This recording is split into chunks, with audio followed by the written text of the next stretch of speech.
10 ঘন্টা 4 ঘন্টা 3 ঘন্টা প্রার্থীর পিছনে যদি মিছিল করা যায়, সেই নবীর জন্য 5 মিনিট ইয়া নবী সালাম আলাইকা বললে কোমরে ব্যথা হয়?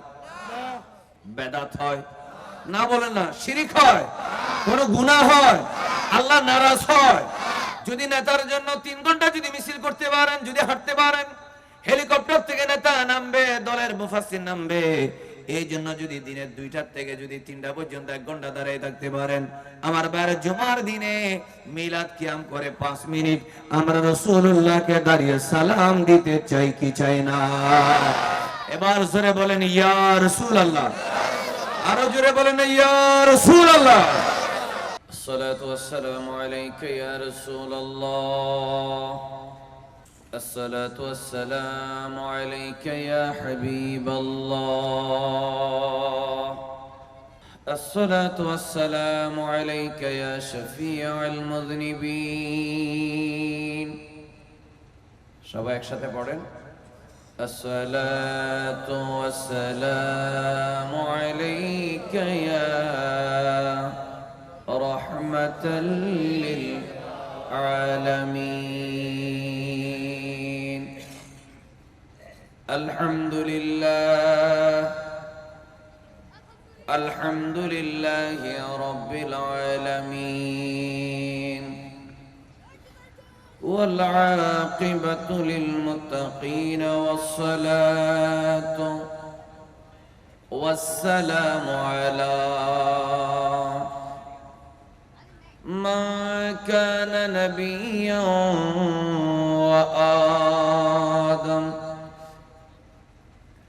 وآدم بين الماء والطين، وعلى آله وأصحابه أجمعين، أما بعد فقد قال الله تعالى في كلامه المجيد والفرقان الحميد، شكر بڑو أعوذ بالله من الشيطان الرجيم،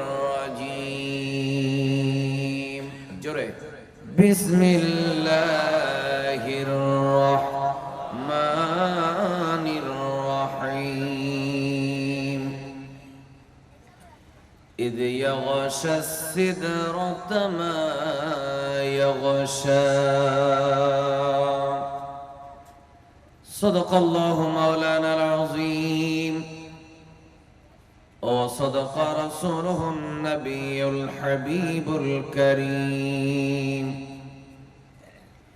إن الله وملائكته يصلون على النبي، يا أيها الذين آمنوا صلوا عليه وسلموا تسليما، اللهم صل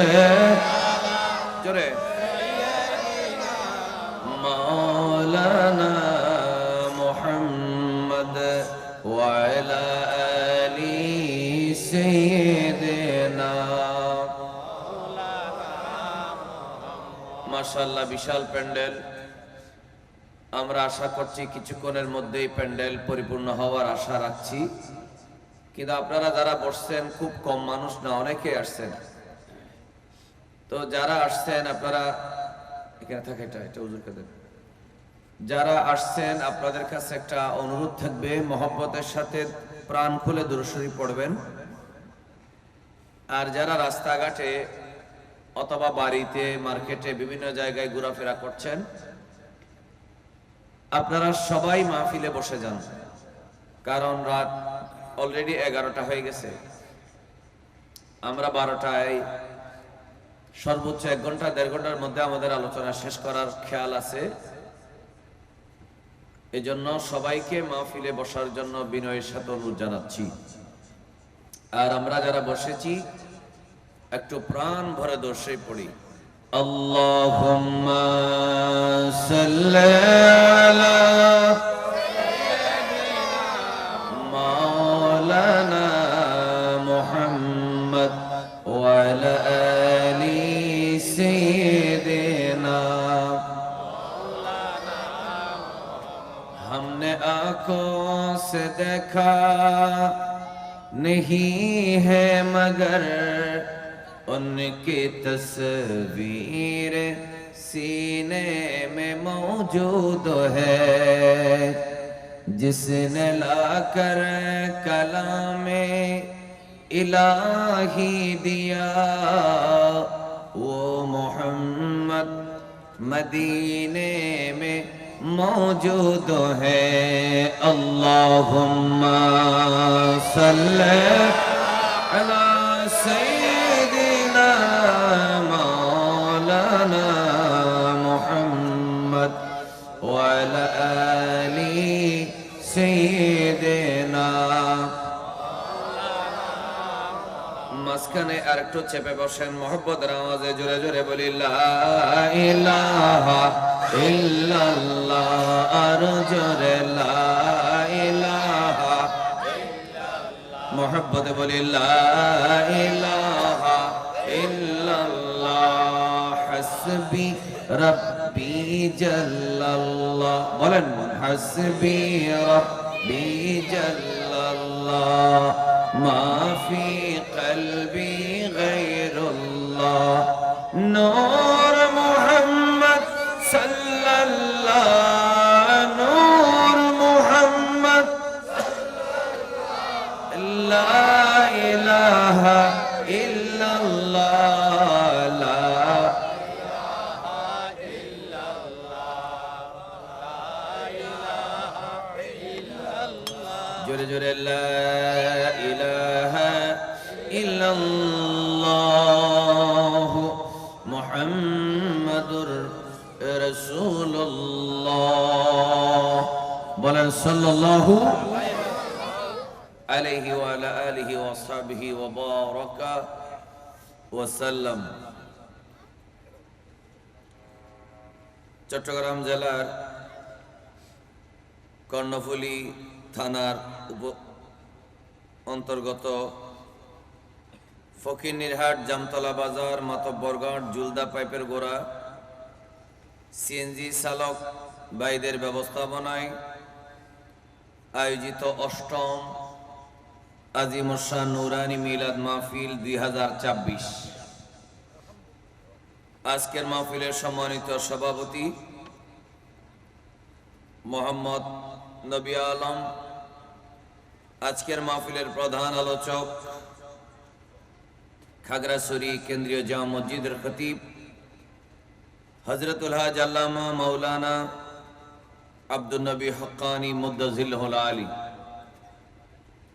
বিশেষ আলোচক হিসেবে বাদে শাহ থেকে তকরির করেছেন গাউসিয়া শাহ আমিন হাশিমি দাখিল মাদ্রাসার সিনিয়র মুদারিস মাতব্বর পাড়া ওয়াইজদিয়া বাইতুন নূর জামে মসজিদের খতিব হযরতুল আল্লাম মাওলানা মোহাম্মদ ওয়াহিদুল আলম রেজা মুদ্দাজিল্লাহুল আলী, প্রধান উপদেষ্টা হাজী আব্দুর রহমান সওদাগর,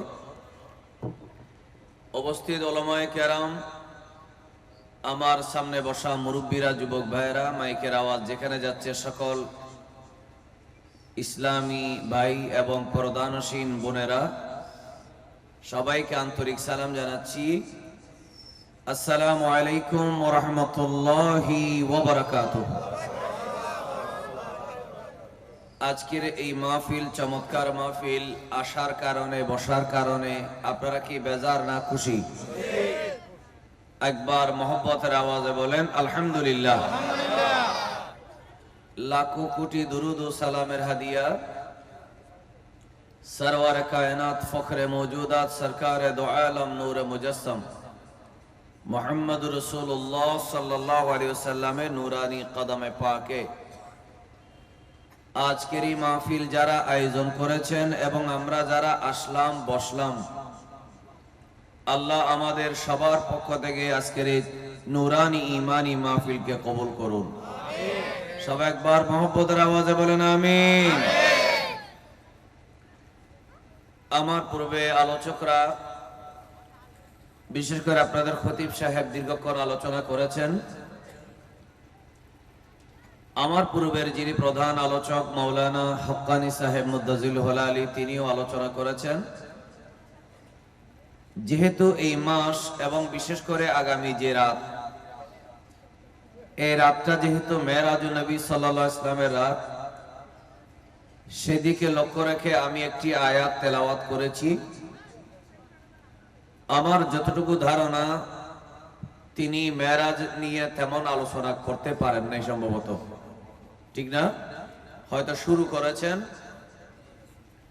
সম্পূর্ণ করতে পারেন নাই। সেজন্য আপনাদের সবাইকে আমি ইনশাআল্লাহ মেরাজুন নবীর কিছু শিক্ষণীয় কথা তুলে ধরার চেষ্টা করব। বলেন ইনশাআল্লাহ। আল্লাহ তাআলা আমাকে কোরআন হাদিসের আলোকে কথা বলার আর আপনাদেরকে কান লাগিয়ে দিল লাগিয়ে শোনার, বোঝার, আমল করার তৌফিক দেখ। সবাই জোরে বলেন আমিন। আমি সূরা নাজমের একটি আয়াত তেলাওয়াত করেছি। আল্লাহ বলেন ইদ ইয়াগশাস সিদরাতা মা ইয়াগশা। এর অর্থ হলো, হাবিব আপনি স্মরণ করুন সেই সময়ের কথা যখন ফেরেশতারা সিদরাতুল মুনতাহাকে ঢেকে ফেলেছিল। সুবহানাল্লাহ বলেন না। তখন রাসূল করিম সাল্লাল্লাহু আলাইহি ওয়াসাল্লামের মেরাজের রাতে আমরা যারা আজকের এই মাহফিলে বসেছি, সবার কাছে একটা কথা জিজ্ঞেস করব, অন্তর থেকে জবাব দেবেন। আপনাদের কি মন খারাপ? প্রায় মানুষের চেহারা কালা, মানে চেহারা কালো মানে মলিন আর কি, কালো মানে মলিন বলতেছি আমি। আপনাদের কি মন খারাপ? আচ্ছা, চেহারার মধ্যে আনন্দ রাখবেন। তো কি বলছিলাম, এটা জুমার রাত, মনে রাখবেন। রাসূল করিম সাল্লাল্লাহু আলাইহি ওয়াসাল্লামের একটা হাদিস আছে, কেউ যদি জুমার দিন সূরা কাহাফ পড়ে, সূরা কাহাফের 10টা আয়াত যে মুখস্থ রাখবে প্রথম, আল্লাহ তাআলা তাকে দাজ্জালের ফিতনা থেকে হেফাজত করবেন। সুবহানাল্লাহ। এবং নবী করিম সাল্লাল্লাহু আলাইহি ওয়াসাল্লাম বলেছেন, তোমরা জুমার দিন বেশি বেশি দরুদ শরীফ পড়ো। কেন? কারণ সেদিন পৃথিবী সৃষ্টি হয়েছে, সেদিন ধ্বংস হবে, সেদিনে আদম আলাইহিস সালামকে সৃষ্টি করা হয়েছে। সুবহানাল্লাহ। তো হযরতে রাসূল করিম সাল্লাল্লাহু আলাইহি ওয়াসাল্লাম বলছেন, এইজন্য এই রাতটা হলো জুমার রাত, আর জুমার দিনের পরের রাতটা হচ্ছে মেরাজের রাত। বলেন না ইনশাআল্লাহ। মানে নূরুন আলা নূর, নূরুন আলা নূর, একের পর এক আমাদের জন্য নিয়ামত আল্লাহ দিয়েছেন। এজন্য সবাই একবার গলা ছেড়ে জোরে জোরে বলি আলহামদুলিল্লাহ। তো যে প্রশ্নটা করতে চেয়েছিলাম, সবাই একবার বুলন্দ আওয়াজ বলুন, আমরা যে নবীর উম্মত হয়েছি, আমরা সেই নবীকে কপালের চোখে একবার হলেও দেখতে চাই কি চাই না? ডান দিক থেকে আওয়াজ, কি আমার ডান কানে সমস্যা নাকি আওয়াজ আসতেছেন এটা বুঝতেছি না। সবাই একবার মহব্বতের আওয়াজে বলেন, আমরা আমার নবীকে দেখতে চাই। ওই মাঝখানে ফাঁকাটা কি জন্য? এখানে কি পানি টানি পড়তেছে? এটা গ্যাপ রাখার দরকার নেই, গ্যাপ থাকবে পিছনে।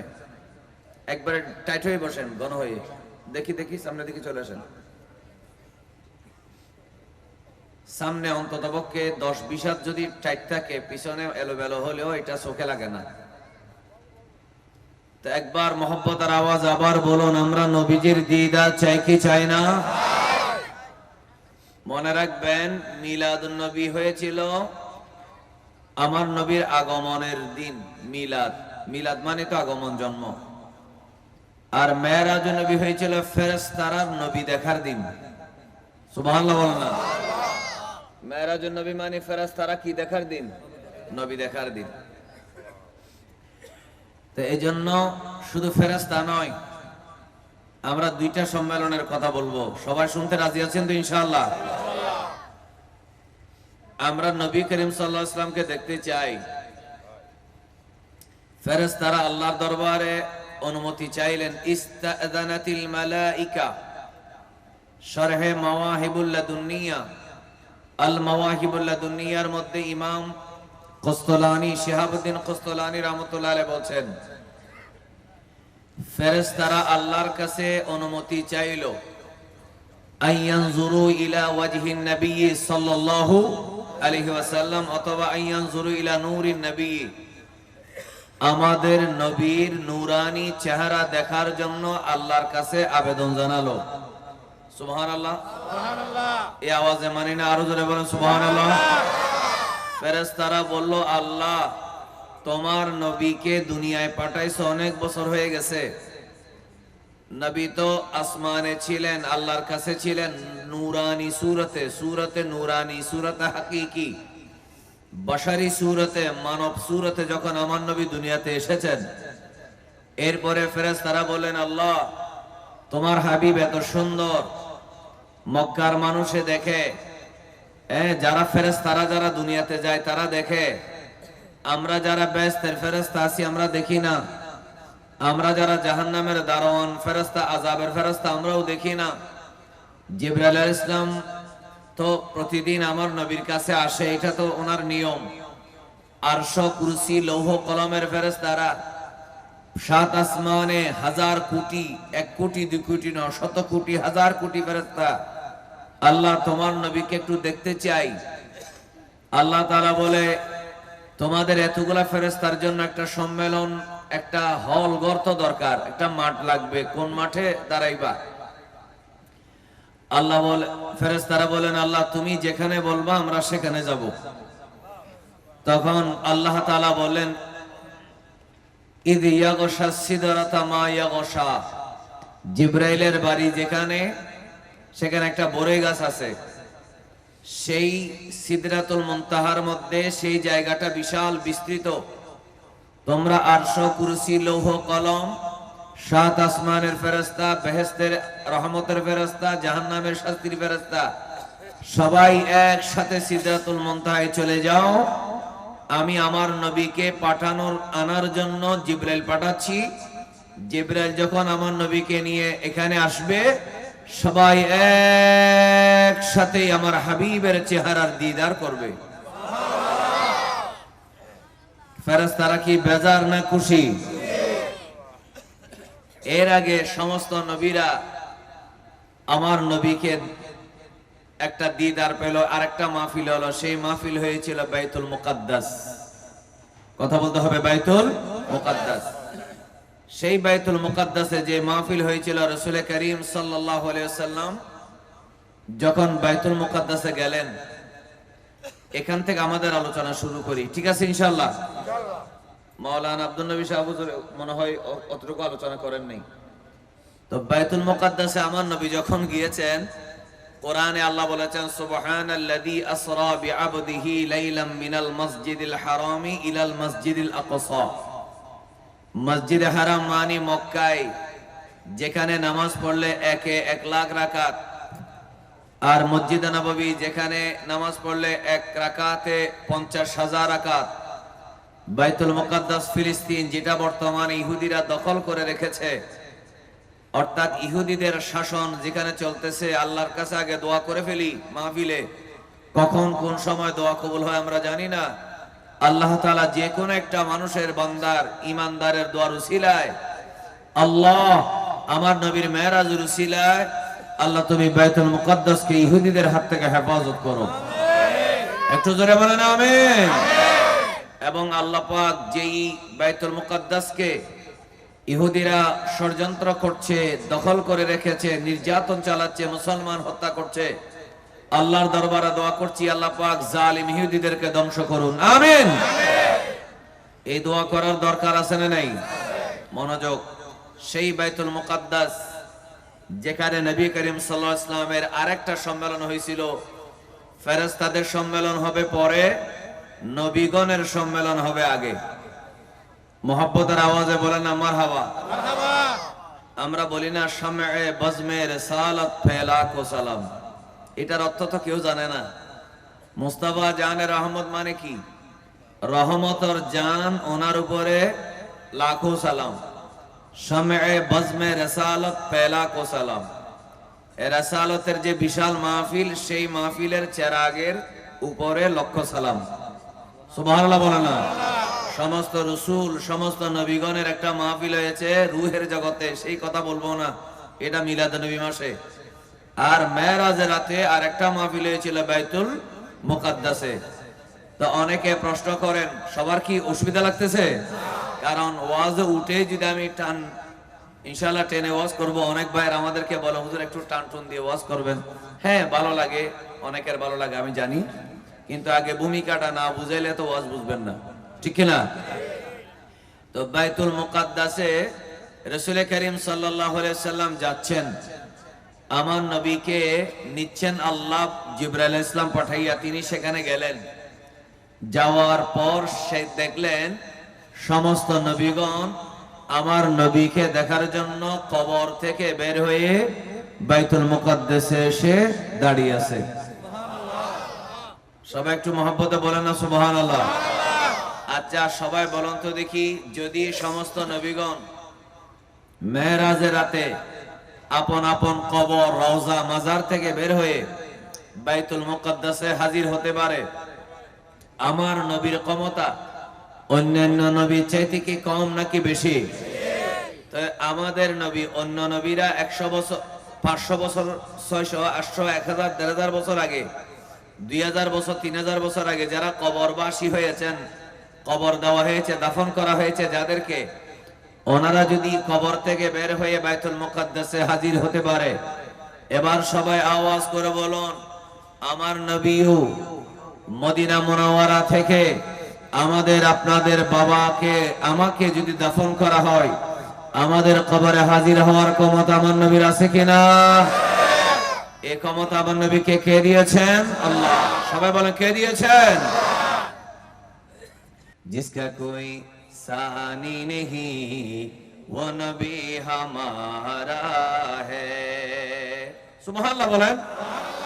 আমি जिसका कोई सानी नहीं বললে আপনারা সবাই ও নবী हमारा है এটা বলতে পারবেন?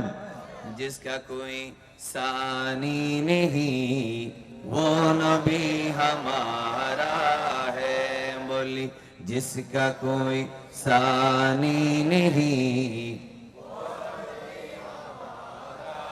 जिसका कोई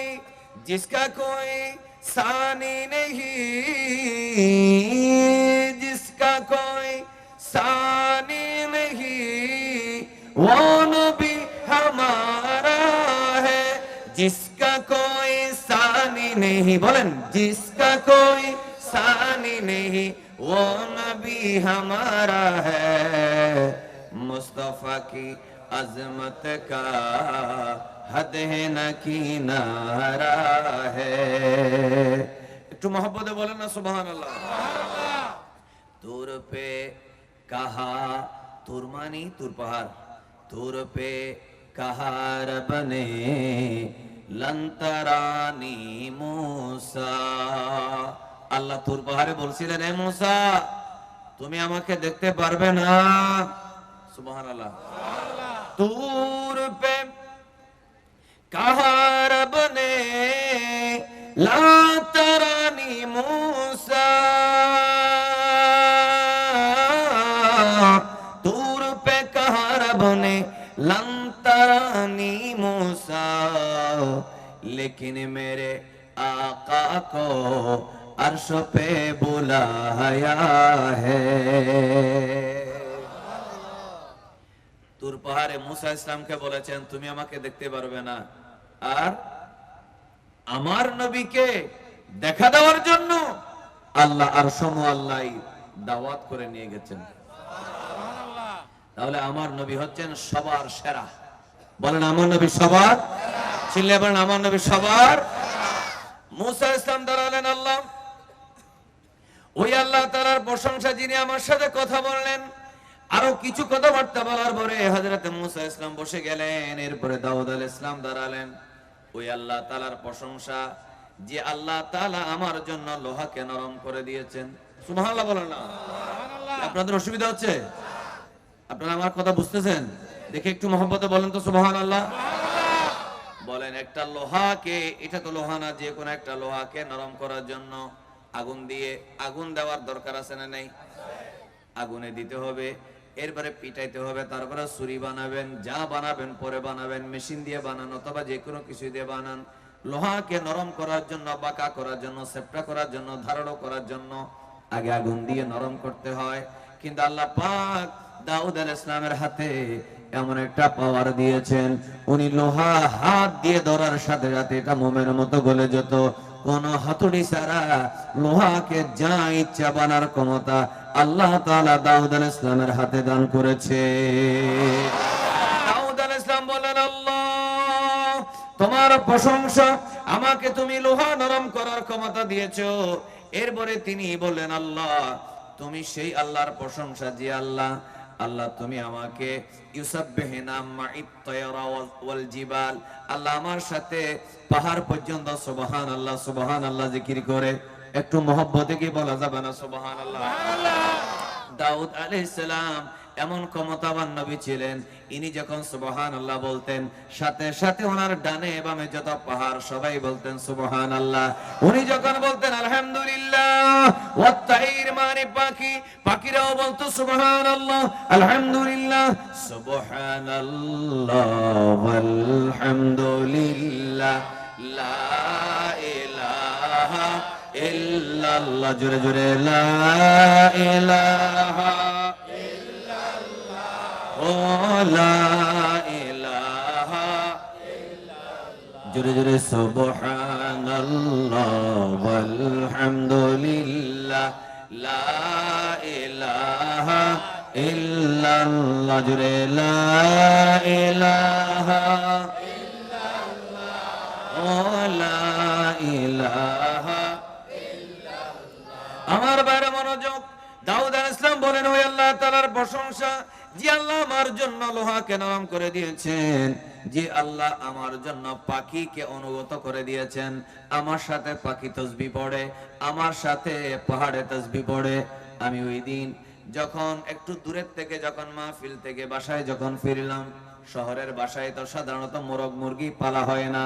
আমাদের বাসার পাশে কোন একটা বাসার মধ্যে নিশ্চয় মোরগ ছিল। ফজরের আজানের আগে ওই মোরগে ডেকে উঠলো, তাহলে বোঝা গেল এই যে ফজরের রক্ত হয়ে গেল, ওই মোরগের শরীরের মধ্যে আওয়াজ করে বলেন অ্যালার্ম ঘড়ি ফিট করে দিয়েছেন কে? মোহব্বতের আওয়াজে বলে না ফিট করে দিয়েছেন কে? আর আমাদের অনেকে বলে আমার ফজরের সময় ঘুম ভাঙে না, একেবারে ডাহা মিথ্যা কথা, ঠিক কিনা বলেন? আমার ফজরের সময় ঘুম ভাঙে না, আমার ফজরের সময় আমি চেতন হতে পারি না, জাগ্রত হতে পারি না। যদি একটা মোরগ যদি প্রতিদিন জাস্ট টাইমে ফজরের আগে আগে যদি ডাক দিতে পারে, আওয়াজ করে বলেন আপনি সারাদিন পরিশ্রম করলেও মোবাইল ছাড়া কি কোনো ঘর আছে? একটু জোরে বলেন না, কোনো ঘর আছে? তাহলে আপনার মোবাইলের মধ্যে কেন অ্যালার্ম বাজে না?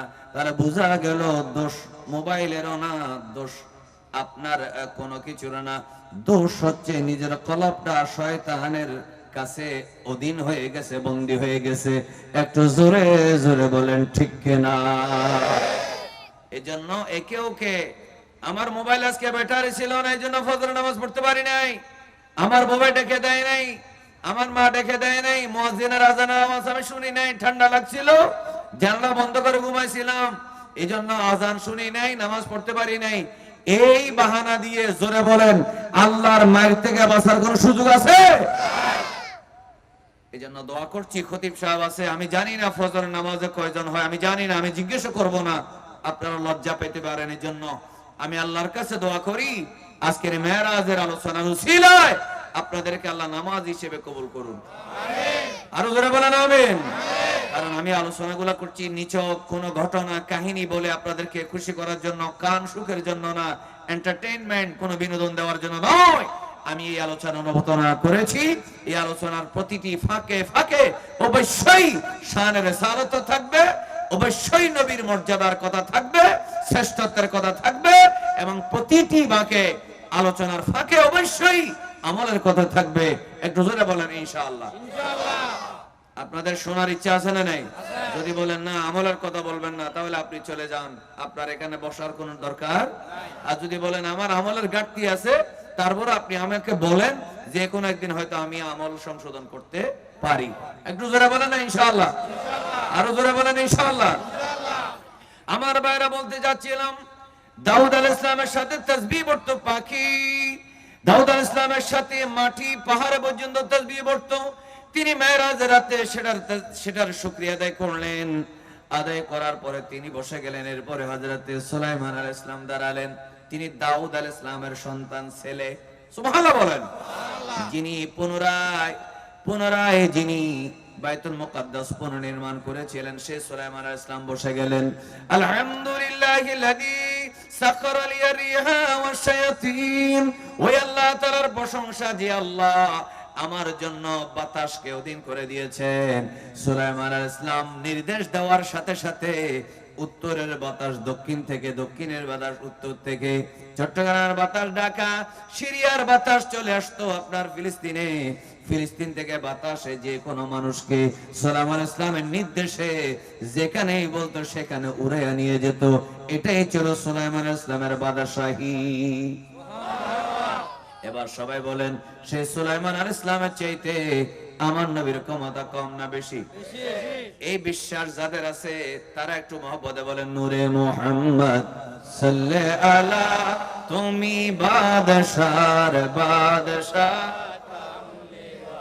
ও আওয়াজ চাই জোরে জোরে, নূরে মুহাম্মদ সাল্লাল্লাহু আলা, তুমি বাদশা কামলি ওয়ালা, তরনে ওয়ালা নবী, বাঁচানে ওয়ালা, জোরে, তরনে ওয়ালা নবী, মাশাআল্লাহ, তরনে ওয়ালা নবী, নূরে মুহাম্মদ সাল্লাল্লাহু আলা, তুমি বাদশার বাদশা। সুলাইমান আলাইহিস সালাম মেরাজের রাতে খুতবা দিচ্ছেন বাইতুল মুকাদ্দাসে আমার নবীজি সাল্লাল্লাহু আলাইহি ওয়াসাল্লামের সামনে। তিনি বলেন, ওই আল্লাহর প্রশংসা যে আল্লাহ বাতাসের উপরে আমাকে বাদশাহী দিয়েছেন, ওয়াস শায়াতিন, জিনের উপরে বাদশাহী দিয়েছেন। জিনেরা সুলাইমান আলাইহিস সালামের কথা শুনতো, সুবহানাল্লাহ বলেন, সুবহানাল্লাহ। আর আপনি যদি সূরা জিন পড়েন, তাফসীর পড়েন, সেখানে দেখবেন অসংখ্য জিন এসে আমার নবীর চেহারা দেখে কলমা পড়ে মুসলমান হয়ে গেছে। জিন শয়তান যেটা আমার নবীর কাছে আসছিল আমার নবীকে ওয়াসওয়াসা দেওয়ার জন্য, আমার নবী সেটাকে পর্যন্ত কলমা পড়ে মুসলমান বানিয়ে ফেলেছেন। আচ্ছা বলুন, যিনি যে নবী সাল্লাল্লাহু আলাইহি ওয়াসাল্লাম জিন শয়তানকে, ইবলিস শয়তান না, ইবলিস তো আমার নবীর কাছে ডরেও আসবে না, এটা জানে। যিনি ইবলিস শয়তানের বাচ্চা, যেটা নবীকে মিসগাইড করার জন্য আসছিল, নাউজুবিল্লাহ, সেটাকে যে নবী হেদায়েত করে মুসলমান বানিয়ে ফেলতে পারে, আওয়াজ করে বলেন, সেই নবীজির কোনো গুনাহ থাকতে পারে? এজন্য যারা মনে করেন নবী দোষে গুণে মানুষ, জোরে বলেন, তারা কখনো ইমানদার হতে পারে না। তো সুলাইমান আলাইহিস সালাম বলছেন, আল্লাহ তোমার প্রশংসা, তুমি আমাকে পাখির ভাষা বোঝার ক্ষমতা দিয়েছো, একটু জোরে বলেন মারহাবা। তারপরে তিনি সারা পৃথিবীর বাদশাহী তিনি পেয়েছিলেন সুলাইমান আলাইহিস সালাম। তিনি খুতবা শেষ করে বসে গেলেন। ঈসা আলাইহিস সালাম দাঁড়ালেন, মারহাবা বলেন। ঈসা আলাইহিস সালাম দাঁড়িয়ে বলেন, ওই আল্লাহ তাআলার প্রশংসা, আলহামদুলিল্লাহিল্লাযী জালানি কালিমাতাহ, ওই আল্লাহ তাআলার প্রশংসা যে আল্লাহ আমাকে কালিমাতুল্লাহ বানাইলেন। আপনারা জানেন সবাই, মুসা কালিমুল্লাহ, ডাইরেক্ট আল্লাহর সাথে কথা বলেন। কিন্তু হযরতে ঈসা আলাইহিস সালামকে কেন কালিমাতুল্লাহ বলা হলো? কারণ তিনি দুনিয়াতে আসার পরে দোলনায় বসে, মায়ের কোলে বসে, মাত্র জন্মের কিছুক্ষণ পরে পরিষ্কার ভাষায় কওমের লোকের সাথে কথা বলেছেন। একটু মহব্বতের আওয়াজে জোরে জোরে বলি মারহাবা।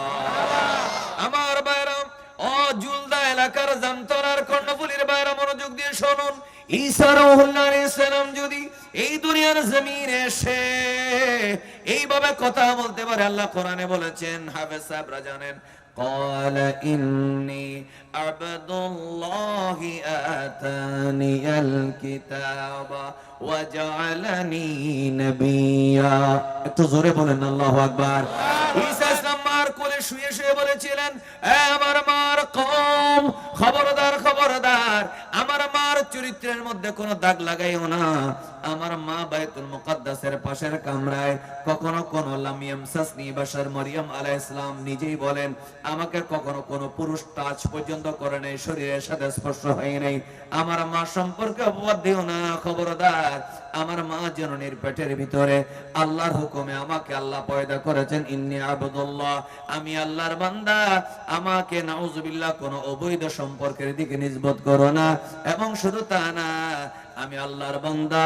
ওয়া আতানিয়াল কিতাব, আল্লাহ আমাকে একটা কিতাব দিয়েছেন, ইনজিল কিতাব। ওয়া জাআলানি নাবিয়্যা, আমার আল্লাহ আমাকে নবী করে দুনিয়ার জমিনে পাঠিয়েছে। আমার ভাইরা মুসলিম, যদি মায়ের কোলে বসে বসে নিজের মায়ের চরিত্রের সার্টিফিকেট দিতে পারে তিনি নবী, এই কথা যদি তিনি মায়ের কোলে শুয়ে শুয়ে বলতে পারে, এবার আরেকবার বলেন না, আমার নবীদের ক্ষমতা কি কম হবে না বেশি হবে?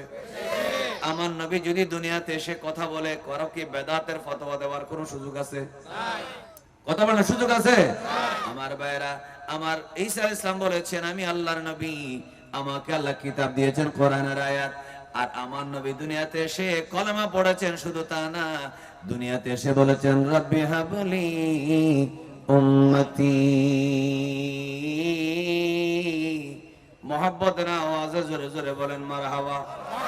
উম্মতেরি মায়াই নবী, কি অসুবিধা হয় নাকি? উম্মতেরি মায়াই নবী কাঁদেন জারে জার, মাফ করে দাও ওহে আল্লাহ উম্মত গুনাহগার, জোরে মাফ করে দাও ওহে আল্লাহ। উম্মতেরি মায়াই নবী কাঁদেন জারে জার, জোরে উম্মতেরি মায়াই নবী মাফ করে দাও ওহে আল্লাহ উম্মত গুনাহগার। আমার বারা মনোযোগ, আমার দয়াল নবী দুনিয়ার জমিনে এসে বলেছিলেন রব্বি হাবলি উম্মতি। ঈসা ইসলাম বলেছেন আমি নবী, আর আমার নবী এসে বলেছেন আমার উম্মত, ও আল্লাহ আমার উম্মত তুমি আমাকে দিয়ে দাও। সুবহানাল্লাহ বলেন না? যেই নবী দুনিয়াতে আসা মাত্র নবী, যেই নবী উম্মতের জন্য কাঁদতে পারে, আওয়াজ করে সবাই মহব্বতে বলুন আমরা সেই নবীর মিলাদুন নবী মেরাজুন নবী মাহফিল করার দরকার আছে না? না, কি বেদাত হবে? সেই নবীকে 10 ঘন্টা 4 ঘন্টা 3 ঘন্টা প্রার্থীর পিছনে যদি মিছিল করা যায়, সেই নবীর জন্য 5 মিনিট ইয়া নবী সালাম আলাইকা বললে কোমরে ব্যথা হয়? বেদাত হয় না? বলেন না, শিরিক হয়, কোন গুনাহ হয়, আল্লাহ নারাজ হয়। যদি নেতার জন্য 3 ঘন্টা যদি মিছিল করতে পারেন, যদি হাঁটতে পারেন, হেলিকপ্টার থেকে নেতা নামবে, দলের মুফাসসির নামবে, এই জন্য যদি দিনের 2টা থেকে যদি 3টা পর্যন্ত 1 ঘন্টা দাঁড়িয়ে থাকতে পারেন, আমার বাইরে জুমার দিনে মিলাদ কিয়াম করে 5 মিনিট আমরা রাসূলুল্লাহকে দাঁড়িয়ে সালাম দিতে চাই কি চাই না? এবার জোরে বলেন ইয়া রাসূলুল্লাহ, আরো জোরে বলেন ইয়া রাসূলুল্লাহ। কি অসুবিধা লাগতেছে? এই জন্য বলছিলাম এই মেরাজের আলোচনার প্রতি ফাঁকে, প্রতি বাঁকে, প্রতিটি শব্দে ব্যাখ্যায় একদিকে আছে ঈমানের দরস, শিক্ষা, লেসন, আবার আরেকদিকে আছে আমলের শিক্ষা। সুবহানাল্লাহ বলেন। রাসূল করিম সাল্লাল্লাহু আলাইহি ওয়াসাল্লাম এই হযরতে সুলাইমান ঈসা আলাইহিস সালাম বলতেছেন সে আল্লাহর প্রশংসা যিনি আমাকে কালিমাতুল্লাহ বানালেন। এরপরে হযরত ঈসা আলাইহিস সালাম খুতবা দিচ্ছেন, আল্লাহ ওই আল্লাহ তাআলার প্রশংসা যিনি আমাকে এমন ক্ষমতা দিয়েছেন, ইন্নী আখলুকু লাকুম মিনাত তিনি কাইআতিত তায়রি ফাআনফুখু ফিহি ফায়াকুনু তায়রান বিইذনিল্লাহ। হযরত ঈসা আলাইহিস সালাম যখন একটা মাটি নিতেন, মাটি কাদা দিয়ে একটা পাখির মতো পুতুল বানাতেন, এরপরে ফু দিতেন, ফু দেওয়ার সাথে সাথে সেটা জ্যান্ত পাখি হয়ে যেত। সুবহানাল্লাহ, সুবহানাল্লাহ বাড়ি যে বললে হবে, আর একটু মহব্বতে সুবহানাল্লাহ বলেন না। জ্যান্ত পাখি হয়ে যেত। শুধু তা না, ওয়া আবরিউল আকমাহা ওয়াল আবরাসা বিইذনিল্লাহ, কুষ্ঠরোগী এবং জন্মান্ধকে হাত দিয়ে টাচ করার সাথে সাথে ওইটা ভালো হয়ে যেত। শুধু তা না, ওয়া উহিল মাউতা বিইذনিল্লাহ, একটা মরা মানুষকে কুম বিইذনিল্লাহ বলার সাথে সাথে মরা মানুষ ঈসা আলাইহিস সালামের কুম বিইذনিল্লাহ বলার সাথে সাথে জিন্দা হয়ে যেত। আমার বড় মনোযোগ, ঈসা আলাইহিস সালাম এই খুতবাগুলো দিলেন। খুতবাগুলো দেওয়ার পরে তিনি বসে গেলেন। এরপরে আমার নবী সরওয়ারে কায়নাত রউফুর রহিম নবী করিম সাল্লাল্লাহু আলাইহি ওয়াসাল্লাম দাঁড়ালেন। দাঁড়ানোর পরে বললেন, আলহামদুলিল্লাহিল্লাযী জাআলানী রাহমাতাল লিল আলামিন। ওই আল্লাহ তাআলার প্রশংসা, মেরাজের রাতে তো আমার নবী তো ইমাম, ঠিক কি না? আমার নবী তো খুতবা দিবেন, কিন্তু সব নবীকে খুতবা দেওয়ার, কয়েকজন নবীকে খুতবা দেওয়ার সুযোগ দেওয়া হলো। এবার আমার নবী তো ইমামুল আম্বিয়া, আমার নবী তো মেরাজের দুলহা, ঠিক না? মেরাজের দুলহাকে শবে আসরা কে দুলহা पे दाइम दुरूद, नौशाए बज़े में जन्नत फैला को सलाम, मुस्तफा जाने रहमत शम्ए बज़ में हिदायत। আমার বারে মনোযোগ, আমার নবী তিনি মেরাজের দুলহা, তিনি দাঁড়ালেন, তিনি বলেন, আলহামদুলিল্লাহিল্লাযী জাআলানী রাহমাতাল লিল আলামিন। সে আল্লাহর প্রশংসা যে আল্লাহ আমাকে রাহমাতুল লিল আলামিন, সারা জাহানের রহমত বানিয়েছে। বলেন আমার নবী হচ্ছে রাহমাতুল লিল আলামিন। একসাথে বলেন রাহমাতুল লিল আলামিন। শুধু তা না, এরপরে নবী করিম সাল্লাল্লাহু আলাইহি ওয়াসাল্লাম বড় চমৎকার করে বলেন, আর লম্বা খুতবা আমি একেবারে সংক্ষেপ করে দিচ্ছি। আল্লাহ তাআলা ওয়াজআলা উম্মতি খায়রাল উমাম, বলেন আমার নবী কি কোনদিন উম্মতের কথা ভুলে? কথা বলেন না, ভুলে? মা যদি ছেলেকে ঘরের মধ্যে রেখে যদি পুকুর পাড়ে যায়, একটু একটু টেনশন করে। যদি ফকিন্নির হাটে কোন একটা ডাক্তারের সাথে দেখা করতে যায়, টেনশন কম নাকি বাড়ে? কম নাকি বাড়ে? যদি কোন একটা মহিলাকে বলে, আমার ছেলেকে একটু 1 ঘন্টা দেখেন, একটু দেখেন, আমি একটু আমার বাবার বাড়ির থেকে জরুরি কাজে ঘুরে আসি, আরো দূরে গেলে টেনশন কম নাকি বেশি? এই জন্য ভাইরা আমার, পৃথিবীর মানুষ যত দূরে যায়, অনেক সময় বলা হয় যদি আপন মানুষ হয় যত দূরে যায় তার টানটা বেড়ে যায়। আবার এমন আপন মানুষও আছে দূরে গেলে অন্তর থেকেও দূরে যায়। একটু জোরে বলেন, আছে না নাই? অর্থাৎ শরীর দূরে গেলে অন্তর থেকেও দূরে চলে যায়। আমার নবীকে যদি বলা হয়, ইয়া রাসূলুল্লাহ, ইয়া হাবিবাল্লাহ, আপনি মক্কা থেকে গেলেন বাইতুল মুকাদ্দাসে, এরপরে 500 বছরের রাস্তা, প্রথম আসমান, এরপরে মাঝখানে দবস মোটা হলো 500 বছর, এরপরে দ্বিতীয় আসমানের মাঝখানে 500 বছর, দ্বিতীয় আসমানের মোটা হচ্ছে 500 বছর। এই ধরনের আয়তনের দূরে আপনি চলে গেলেন, ইয়া রাসূলুল্লাহ, আপনার কি উম্মতের কথা মনে ছিল? আমার নবী বলবে, আমার মনে ছিল কি, আমি তো আমার উম্মতের মায়ায় দুনিয়ার জমিনে চলে এসেছি। মহব্বতে বলেন মারহাবা। এই জন্য আমার বাইরে মনোযোগ, রাসূল করিম সাল্লাল্লাহু আলাইহি ওয়াসাল্লাম আল্লাহর শুকরিয়া আদায় করার সময় মেরাজের রাতে নাম্বার 1 খুতবা দিলেন, ওই আল্লাহর প্রশংসা যে আল্লাহ আমাকে রাহমাতুল লিল আলামিন বানাইলেন। আর দ্বিতীয় নম্বর লাইন বললেন, ওই আল্লাহ তাআলার প্রশংসা যে আল্লাহ ওয়াজআলা উম্মতি, আলহামদুলিল্লাহিল্লাযী জাআলা উম্মতি খায়রাল উমাম, আমি নবীর উম্মতকে যে আল্লাহ শ্রেষ্ঠ উম্মত বানাইছে। ওই আল্লাহর প্রশংসা যিনি আমার উম্মতকে শ্রেষ্ঠ উম্মত বানাইছে। আচ্ছা বলুন তো দেখি, আমরা শ্রেষ্ঠ হইছি কি নিজেদের কারণে না নবীর কারণে? এত আস্তে বললে হবে না, জোরে বলেন, নিজেদের কারণে নাকি নবীর কারণে? তাহলে যে নবীর কারণে আমরা শ্রেষ্ঠ হলাম, আমরা সেই শ্রেষ্ঠত্ব ধরে রাখার জন্য নবীকে জানের চাইতে বেশি মহব্বত করার দরকার আছে না? না, আল্লাহ রাব্বুল আলামিন কোরআনে বলেন, সূরা আল ইমরানে, কুনতুম খায়রা উম্মাতিন উখরিজাত লিন-নাসি তা'মুরুনা বিল মা'রুফি ওয়া তানহাউনা 'আনিল মুনকার ওয়া তানহাউনা 'আনিল মুনকারি ওয়া তু'মিনুনা বিল্লাহ।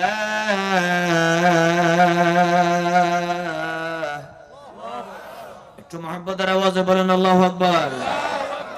আল্লাহ বলছেন তোমরা শ্রেষ্ঠ উম্মত। আমার দিকে দেখেন, তোমরা কি শ্রেষ্ঠ উম্মত? কে বলতেছেন? আল্লাহ। বলেন না, কে বলতেছেন? আর আমার নবী মেরাজের রাতে সেটা বলতেছেন এভাবে, আল্লাহ তোমার প্রশংসা, তুমি আমাকে রহমতুল লিল আলামিনও বানাইছো, তুমি আমার উম্মতকে শ্রেষ্ঠ বানাইছো। একটু মহব্বতে বলেন না মারহাবা।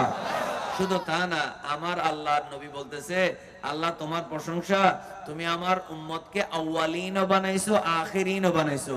আউয়ালিন মানে প্রথম, আখিরিন মানে শেষ। শেষ মানে কি?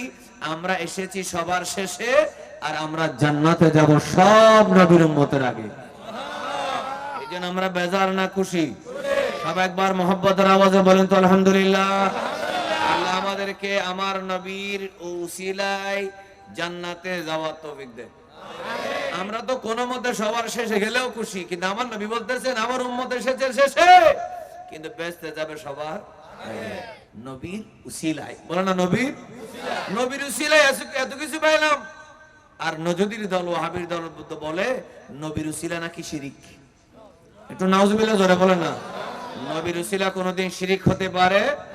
এজন্য যারা নবীর উসিলা মানে না, রাজনৈতিক কথা নয়, ঈমান নীতির কথা, যারা নবীর উসিলা মানে না, আল্লাহর ওলিদের উসিলা মানে না, এদেরকে ক্ষমতার জন্য মন্দিরের উসিলা ধরতে হয়। এজন্য বলে ঠিক না? আল্লাহর নবীকে যখন আপনি উসিলা মানবেন না, আল্লাহর ওলিদেরকে যখন আপনি উসিলা মানবেন না, আপনাকে ক্ষমতা দেওয়ার জন্য সরস্বতী কালিমার উসিলা ধরতে হবে। একটু জোরে বলেন ঠিক না? বলেন আমরা নবীর উসিলা চাই কি চাই না? এত আস্তে বললে হবে না, আওয়াজ করে বলেন আমরা নবীর উসিলা চাই কি চাই না? এবার বলেন আমরা আল্লাহর ওলিদের উসিলা চাই কি চাই না? আল্লাহ আমাদের সবাইকে নবী ওলির উসিলা ধরার তৌফিক দেন, আমিন বলেন। আপনারা আমার কথায় রাগ করছেন? ওই তো হাঁটু তুলে দিছে একজন, হাঁটু গেল এত আলসি করলে কেমন হবে? নবীর উসিলা লাগবে। বলেন নবীর উসিলা ছাড়া বাঁচার কোন উপায় নবী সারা নেই সাহারা, জানো দুনিয়া ওয়ালা নবী মোদের নয়ন মনি, নবী গলার মালা নবী সারা। তারা কি ইমানদার না কাফের? আমার নবীকে শেষ নবী না মানলে কোন মানুষ মুসলমান হতে পারে? এটা মাথায় রাখবেন। এই জন্য গোলাম আহমদ কাদিয়ানীর অনুসারী যারা আহমদিয়া মুসলিম জামাত নামে বাংলাদেশে আছে, আমাদের সব সময় দাবি ছিল, আছে, থাকবে, এরা কখনো মুসলিম নাম ব্যবহার করতে পারবে না। এরা আমরা এতটুকু বলতে পারি, তারা আহমদিয়া জামাত। কি জামাত? তার মানে গোলাম আহমদ কাদিয়ানীর একটা দল, এরা কখনোই মুসলমান হতে পারে না। আল্লাহ আমাদের সবাইকে কাদিয়ানী ফিরকার থেকে হেফাজত করুক, আমিন। আরো জোরে বলেন আমিন। মনে রাখবেন, এই কাদিয়ানী ফিরকার বিরুদ্ধে বাংলাদেশের সুন্নিরা একমত, এদের বিরুদ্ধে কওমিরা একমত, এদের বিরুদ্ধে জামাত ইসলামী একমত, এদের বিরুদ্ধে আহলে হাদিসও একমত, ঠিক কি না বলেন? সুতরাং এখানে তাদেরকে কাফের ঘোষণা করতে আর কোনো বাধা নাই। আমরা বলছি না সবাইকে ফাঁসিতে লটকাই দিতে, আমরা বলছি তাদের নাম থেকে মুসলমান শব্দটা কেটে দিতে। কথা বুঝেন না? মনে যারা আমার নবীকে শেষ নবী মানে না, তারা কি আমার নবীর নামের সাথে নাম লাগাই মুসলমান কলমা পড়ার, নামাজ পড়ার কোন অধিকার আছে? এই জন্য ভাইরা আমার, আপনারা আমার কথা রাগ করতেছেন ভাই, এগুলা এই কারণে, এই যে কাদিয়ানীদের কারণে কত মানুষ মারা গেছে, কত যুদ্ধ হয়েছে জানেন? পাকিস্তান স্বাধীন হওয়ার, অর্থাৎ বাংলাদেশ স্বাধীন হওয়ার আগের থেকে অনেক ঝামেলা এগুলা নিয়ে। বাংলাদেশের চকবাজার অলিহা মসজিদের পরে মেডিকেলের আগে একটা মসজিদ আছে, নাম হচ্ছে মসজিদে বাইতুল বাসেত। মসজিদে বাইতুল বাসেত পাঁচ ওয়াক্ত আযান টাযান ইকামত সব ঠিক আছে, এমনকি গেটের মধ্যে লেখা আছে লা ইলাহা ইল্লাল্লাহু মুহাম্মাদুর রাসূলুল্লাহ সাল্লাল্লাহু আলাইহি ওয়াসাল্লাম। কিন্তু ভাইরা আমার, এই কলেমা বাইরে লিখে রাখলেও এরা কি বলে? আখিরি নবী তিনি, তাকে আমরা শেষ নবী মানি, তবে আমাদের যেটা মুরব্বি এটা হচ্ছে ওনার আন্ডারে ছোট নবী। আমার নবীর পরে কোন বড় নবী ছোট নবী থাকতে পারে? ঈসা আলাইহিস সালাম যিনি নবী ছিলেন, সেই ঈসা আলাইহিস সালাম যিনি নবী, সত্যি নবী, তিনি যখন আসমান থেকে নিচে নামবেন, এই দুনিয়াতে আবার আসবেন, তখন তিনি নবী হিসেবে আসবেন না, তিনি আমার নবীর উম্মত হিসেবে আসবেন। সুতরাং জোরে বলেন আমার নবীর পরে আর কোন নবী হতে পারে না। এজন্য আল্লাহ বলেন মা কানা মুহাম্মাদুন আবা আহাদিম মির রিজালিকুম ওয়ালাকিন রাসূলুল্লাহি ওয়া খাতামান নবিয়্যিন। একটু মহব্বতে বলেন আল্লাহু আকবার। আমার নবীজি বলেন আনা খাতামুল আম্বিয়া খাতামুন নবিয়্যিন লা নবিয়্যা বাদি, আমি শেষ নবী, আমার পরে কোন নবী নাই। এরপর আমার ভাইরা মনোযোগ, রাসূল করিম সাল্লাল্লাহু আলাইহি ওয়াসাল্লাম বললেন আল্লাহ পাক আমাকে, আল্লাহ আল্লাহ সমাপ্তকারী বানাইলেন। সমাপ্তকারী মানে বুঝলাম তিনি শেষ নবী। এরপরে বলেন আল্লাহ আমাকে উদ্বোধনকারী বানাইলেন। আমার নবী উদ্বোধনকারী। কিভাবে উদ্বোধনকারী?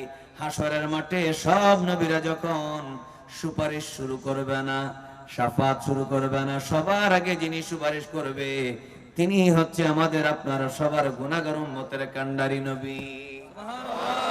বলেন হাসরের মাঠে আমরা নবীজির সুপারিশ চাই কি চাই না? মায়া বেগিন ডালি দিয়ে বানাই আল্লাহ, এদিনে মায়া নবীরে লাগে রে তাল্লাহ। শোক লাগিব নবী সাইবা মত সাইবাল্লাহ, হল জাগানো মদিনাত রাখিয়াই তো সায়। জোরে জোরে মদিনা ওয়ালার দেশত হল জাগানো মদিনাত রাখিয়াই তো সায়। লাওয়ারিস ন গুনাহগারন হাসরের মাঠত, রহমতর সাদর যখন মুস্তাফার তো। সুবহানাল্লাহ বলেন। আরেকবার বলেন আমরা নবীর সুপারিশ হাসরের মাঠে চাই কি? হাত তুলে বলেন চাই কি চাই না? তাকবীর, আল্লাহু আকবার, রিসালাত, নারে গাউসিয়া, আহলে সুন্নাত ওয়াল জামাত, জিন্দাবাদ, শাহে মদিনা। লাওয়ারিস ন গুনাহগারন হাসরের মাঠত, রহমতর সাদর যখন নবীর আতত।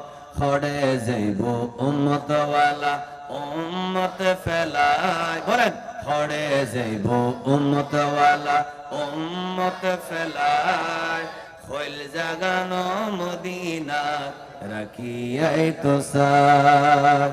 একটু মহব্বত সুবহানাল্লাহ বলেন। এই জন্য আমার ভাইরা, আমার নবীজি সাল্লাল্লাহু আলাইহি ওয়াসাল্লাম খুতবা দিচ্ছেন। খুতবার লাস্টে বললেন আল্লাহ তাআলার প্রশংসা, যে আল্লাহ আমাকে বানাইলেন কি? যে আল্লাহ আমাকে বানাইলেন সমাপ্তকারী, উদ্বোধনকারী। সমাপ্তকারী মানি নবীদের শেষ নবী, উদ্বোধনকারী মানি শাফাত শুরুকারী, অর্থাৎ উদ্বোধনকারী যিনি সবার আগে মাকামে মাহমুদে দাঁড়াইয়া উম্মতি উম্মতি বলে আমার আল্লাহর কুদরতি কদমে 3 বার সিজদায় পড়ে যাবে। এজন্য সেই নবীজির মহব্বতে একবার জোরে বলি ইয়া রাসূলুল্লাহ। আল্লাহ পাক আমাদের সবাইকে নবীর কদমে থাকার তৌফিক দেন। আমিন। আচ্ছা নবীকে ইয়া রাসূলুল্লাহ বললে বেদাত হয়? বলে না বেদাত হয়? জীবনে হবে কি আপনার দিদার ইয়া রাসূলুল্লাহ, আশায় রয়েছি আমরা গুনাহগার। জগতে যেদিকে তাকাই দরদি আর তো কেহ নাই, আপনি যে দোনো জাহানের সরদার। এ আশায় রয়েছি আমরা গুনাহগার। আমার বারা মনোযোগ, এই খুতবা শেষ হলো। আমার নবীজি সমস্ত নবী আলাইহিমুস সালামকে নিয়ে আমার নবী কয় রাকাত নামাজ পড়েছেন? 2 রাকাত নামাজ পড়ার পরে এরপরে উপরের দিকে গমন শুরু। এরপরে যখন প্রথম আসমানের কাছে গেলেন, জিবরাইল আলাইহিস সালাম আমার নবীর সাথে আছেন না নাই? জিবরাইল বলেন এ প্রথম আসমানের ফেরেশতা দরজা খুলে দাও। অন্যদিন জিবরাইল 1 সেকেন্ডে নামে 1 মুহূর্তে উঠে। সুবহানাল্লাহ বলেন। কিন্তু দরজা খোলা থাকে, আজকে বন্ধ। কারণ আমার আল্লাহ বলে দিয়েছে আজকে জিবরাইল একা আসলে চলবে না, আজকে জিবরাইল অবশ্যই আমার নবীকে না নিয়ে আসলে দরজা খোলা হবে না। একটু মহব্বতে কি বলা যাবে না মারহাবা? এজন্য আমার নবীজি সাল্লাল্লাহু আলাইহি ওয়াসাল্লামকে নিয়ে জিবরাইল যখন প্রথম আসমানের দরজায় গেলেন, জিবরাইল ডাকেন বারে বার, খুলে দাও আসমানের দুয়ার। এসেছেন নবীদের সরদার, করিতে মওলা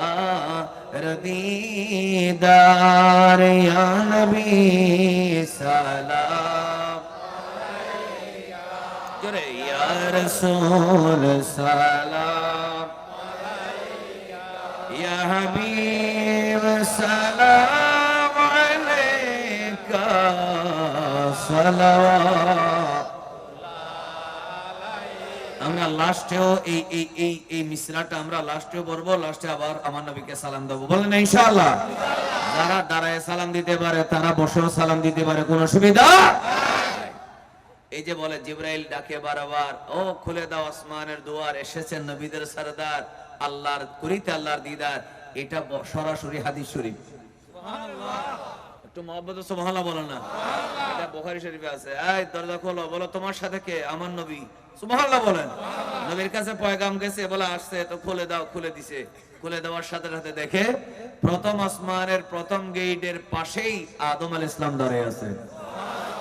আদম আলাইহিস সালাম আমার নবীকে দেখা মাত্র বললেন, বিসালেহ ওয়ালিবিন সালেহ। আদম আলাইহিস সালাম প্রথম গেটের কাছে দাঁড়ালেন আর দাঁড়িয়ে বললেন, সেই নবীকে সালাম, সেই নবীকে সালাম যে নবী সাল্লাল্লাহু আলাইহি ওয়াসাল্লাম, একটু মনোযোগ দিয়ে শুনুন। প্রথম আসমানে ওই নবীকে সালাম যেই নবী নেককার নবী। একটু জোরে কি বলা যাবে না মারহাবা? কারণ আজ যে একটা মেহমান আসলে, একটা আলেম আসলে, একটা বক্তা আসলে, একজন পীর আসলে আমরা মারহাবা বলি কি বলি না? অর্থাৎ মেহমান আসলে মারহাবা বলা এটা মেরাজের রাতের সুন্নাত। একটু মহব্বতের আওয়াজে আবার বলেন মারহাবা। আল্লাহ নবীকে হযরতে আদম আলাইহিস সালাম বলেন মারহাবান বিন নবী সালেহ। এজন্য আমরা মিলাদ শরীফের মধ্যে সালাতুন ইয়া রাসূলুল্লাহ আছে না নেই? একটু দুইবার পড়ি জোরে জোরে, সালাতুন ইয়া আলাইকুম সালামুন ইয়া।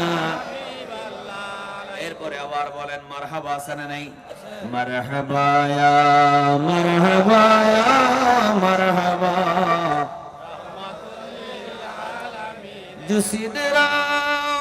জুসিদরা মুনতাহা জিবরিল আমিকা ওয়াসিদরা মুবতাদা প্যারে নবী কা। মারহাবা ইয়া মারহাবা রাহমাতাল লিল আলামিন। আমার বড় মনোযোগ, এই যে আমরা মিলাদ শরীফের মধ্যে মারহাবা মারহাবা বলি, এটা হলো আমার নবীকে আল্লাহর নবীরা, সমস্ত নবীরা, ফেরেশতারা বলেছেন।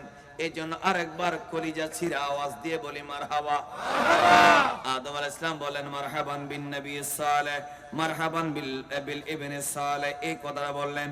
এরপরে আমার নবীজি সাল্লাল্লাহু আলাইহি ওয়াসাল্লাম দ্বিতীয় আসমানের মধ্যে গেলেন।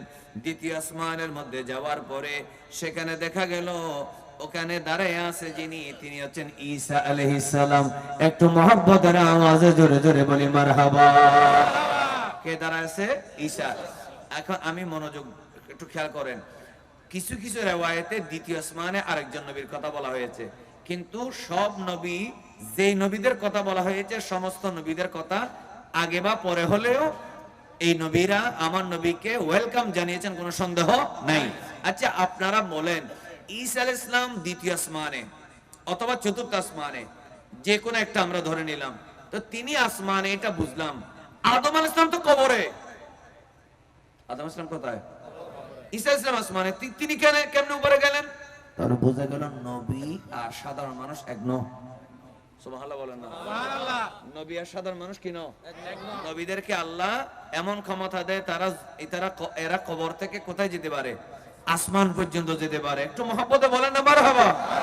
তা আপনি কেমনে বলতেছেন আমার নবী আমার মতো, আমি নবীর মতো, নবী আমার মতো? এটা বলার কোনো সুযোগ নাই। সুতরাং আমি অনুরোধ করব, এই সমস্ত আজে বাজে কথা বলে নবীর শানে আঘাত করার কোনো সুযোগ নাই।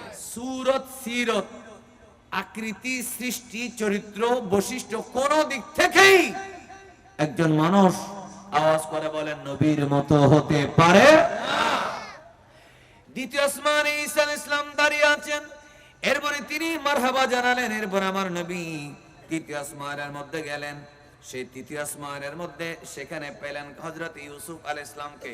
একটু জোরে কি বলা যাবে না মারহাবা? মারহাবা। এরপরে গেলেন চতুর্থ আসমান। সেখানে পেলেন ইদ্রিস আলাইহিস সালামকে। এরপরে গেলেন পঞ্চম আসমান, সেখানে গেলেন হারুন আলাইহিস সালামকে। এরপরে গেলেন ষষ্ঠ আসমান, সেখানে পেলেন মূসা আলাইহিস সালামকে। এরপরে গেলেন সপ্তম আসমান, সেখানে পেলেন হযরত ইব্রাহিম আলাইহিস সালামকে। একটু মহব্বতের আওয়াজে কি বলা যাবে না মারহাবা? অর্থাৎ সপ্তম আসমান পর্যন্ত আমার নবী গেলেন।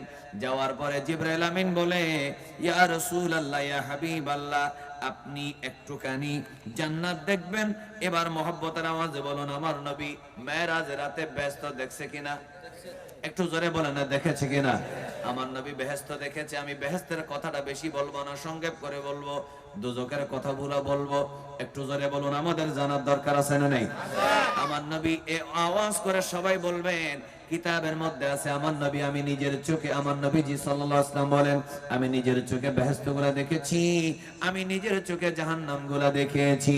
এবার যদি বলি, ইয়া রাসূলুল্লাহ, আল্লাহ 8টা বেহেশত বানাইলেন, আল্লাহ আপনি মেরাজের রাতে, ইয়া রাসূলুল্লাহ, আল্লাহর তৈরি বেহেশত, ইয়া রাসূলুল্লাহ, আপনি কেন দেখেছেন?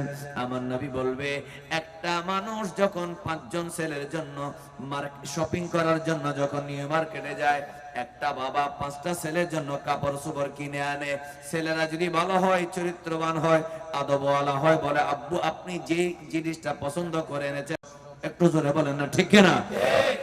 আমার নবী বলেন, আমার উম্মত তো এই দুনিয়ার জমিনে দুনিয়ায় থাকতে মারা যাওয়ার আগে, মৃত্যুবরণের আগে জান্নাত দেখতে পারবে না। আমার উম্মত তো জাহান্নাম দেখতে পারবে না। আমার উম্মত তো মিজান দেখতে পারবে না, কাউসার দেখতে পারবে না। জান্নাতের মধ্যে ব্যস্ত কি নিয়ামত, আর দুজকের মধ্যে কি শাস্তি। নামাজ না পড়লে কি শাস্তি, আর জিনা করলে কি শাস্তি। জিনা করে শাস্তি আছে না নাই? আওয়াজ করে বলেন, গীবতের শাস্তি আছে না না? এবার বলেন, সুদখোরের শাস্তি আছে না নাই? আমার নবীকে যদি বলা হয় জান্নাত কেন দেখে এসেছেন, আমার নবী বলে, যে জান্নাত আমার উম্মতকে দেওয়া হবে নামাজের বিনিময়ে, আমি একজন নবী সমস্ত উম্মতের অভিভাবক হইয়া আল্লাহর কাছ থেকে সাফ কবলার দৃষ্টি নামজারি কাগজ বুঝাই নেওয়ার জন্য আমি গিয়েছি। একটু মহব্বতে বলেন মারহাবা। আর যদি বলি, ইয়া রাসূলুল্লাহ, জাহান্নাম কেন দেখেছেন? আমার নবী বলবে, আমি জাহান্নাম দেখে এসেছি কারণ আমার নবী কোনদিন মিথ্যা কথা বলতে পারে না। এই জোরে বলেন না, পারে না।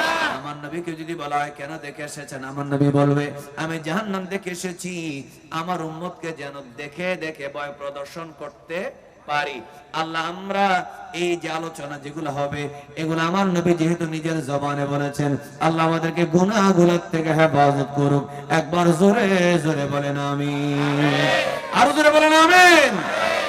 আমার ভাইরা মনোযোগ, রাসূল করিম সাল্লাল্লাহু আলাইহি ওয়াসাল্লাম বলেন, আমি গেলাম, আমি হঠাৎ করে দেখি একটা গোত্র, একটা কওমের কাছে গেলাম, হঠাৎ করে দেখি তারা ফসল উৎপাদন করে, তারা ফসল রোকার সাথে সাথে সেগুলো আবার গাছগুলো উঠে যায়, সাথে সাথে ফসল কাটা হয়, আবারও ফসল ধরে, আবারও কাটা হয়, আবারও ধরে, আবারও কাটা হয়, ফল ধরে, কাটা হয়, আবার ধরে। সুবহানাল্লাহ বলেন না? এক মুহূর্তের মধ্যে ধরে, এক মুহূর্তের মধ্যে কাটা হয়, কোন ধরনের কমতি নেই, কোন ধরনের লস নেই। মহব্বতের আওয়াজে বলেন না মারহাবা।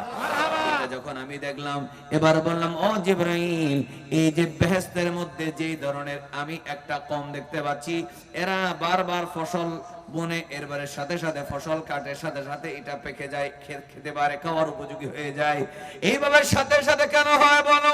এমন সময় জিবরাইল বললেন, ইয়া রাসূলুল্লাহ, আপনি কি জানেন না এরা কারা? এরা হলো আল মুজাহিদুনা ফি সাবিলিল্লাহ, যারা দুনিয়ায় থাকতে আমার আল্লাহর রাস্তায় জিহাদ করেছে। বলেন, ফিলিস্তিনের মধ্যে জিহাদ আছে না নাই? এই জোরে বলেন, আছে না নাই? এবার বলেন, কাশ্মীরের মধ্যে জিহাদ আছে না নাই? আমাদের পাশে বার্মার মধ্যে, মায়ানমারে আরাকান রাজ্যে মুসলমানদের জিহাদ আছে না নাই?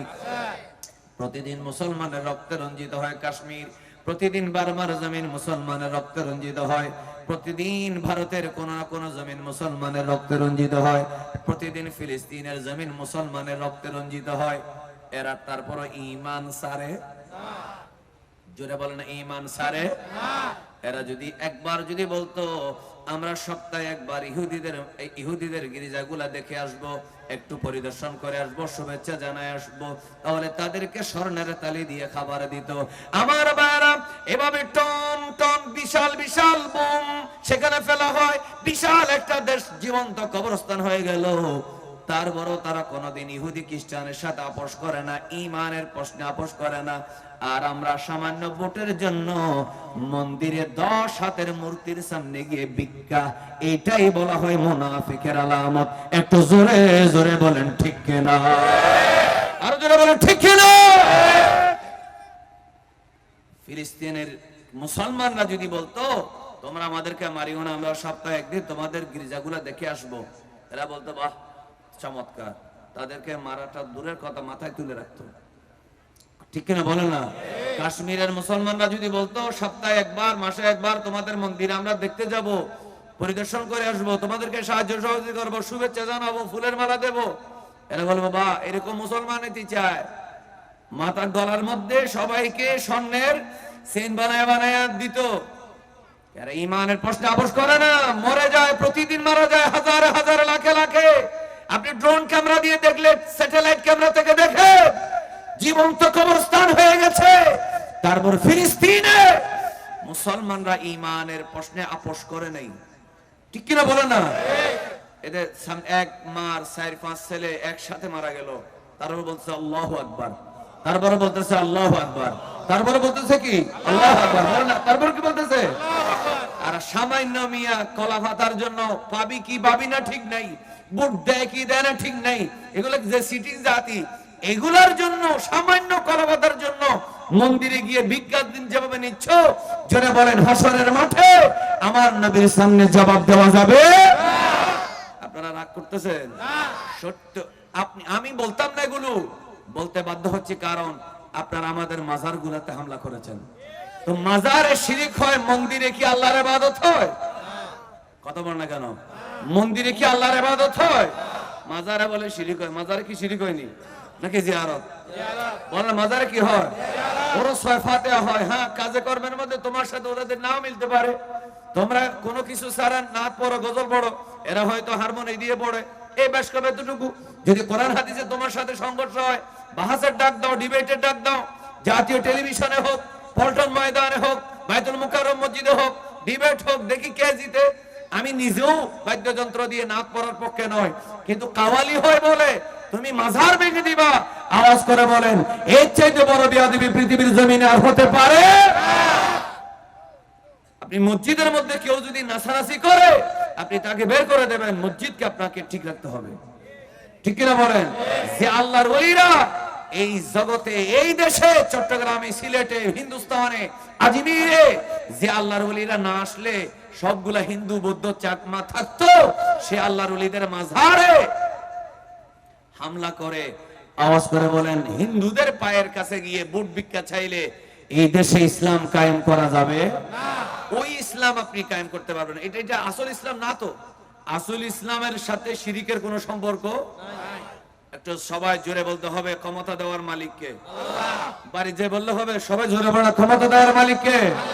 আমি শুধু জামাতকে বলছি না, কওমিকে বলছি না, সুন্নিদেরকেও বলছি, সবাইকে বলছি, বিএনপি কেও বলছি, যারা আওয়ামী লীগ ছিল তাদেরকেও বলছি, সবাইকে বলছি, সবাই বলুন ক্ষমতা দেওয়ার মালিককে।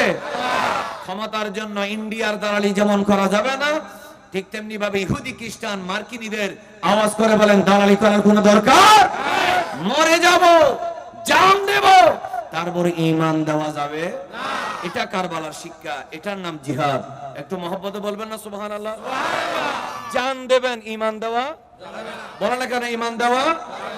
এই জন্য আল্লাহ রাসূল, আপনারা রাগ করতেছেন, এই জন্য আমার নবী বলেন আমি দেখেছি বেহেশতের মধ্যে গাছ রুকে ফল ধরে, কাঁটার সাথে আবার ধরে, শেষ নাই। সুবহানাল্লাহ বলেন। এটা কাদের জন্য? যারা আল্লাহর রাস্তায় জিহাদ করে তাদের জন্য। একটু মহব্বতে পড়েন মারহাবা। মারহাবা।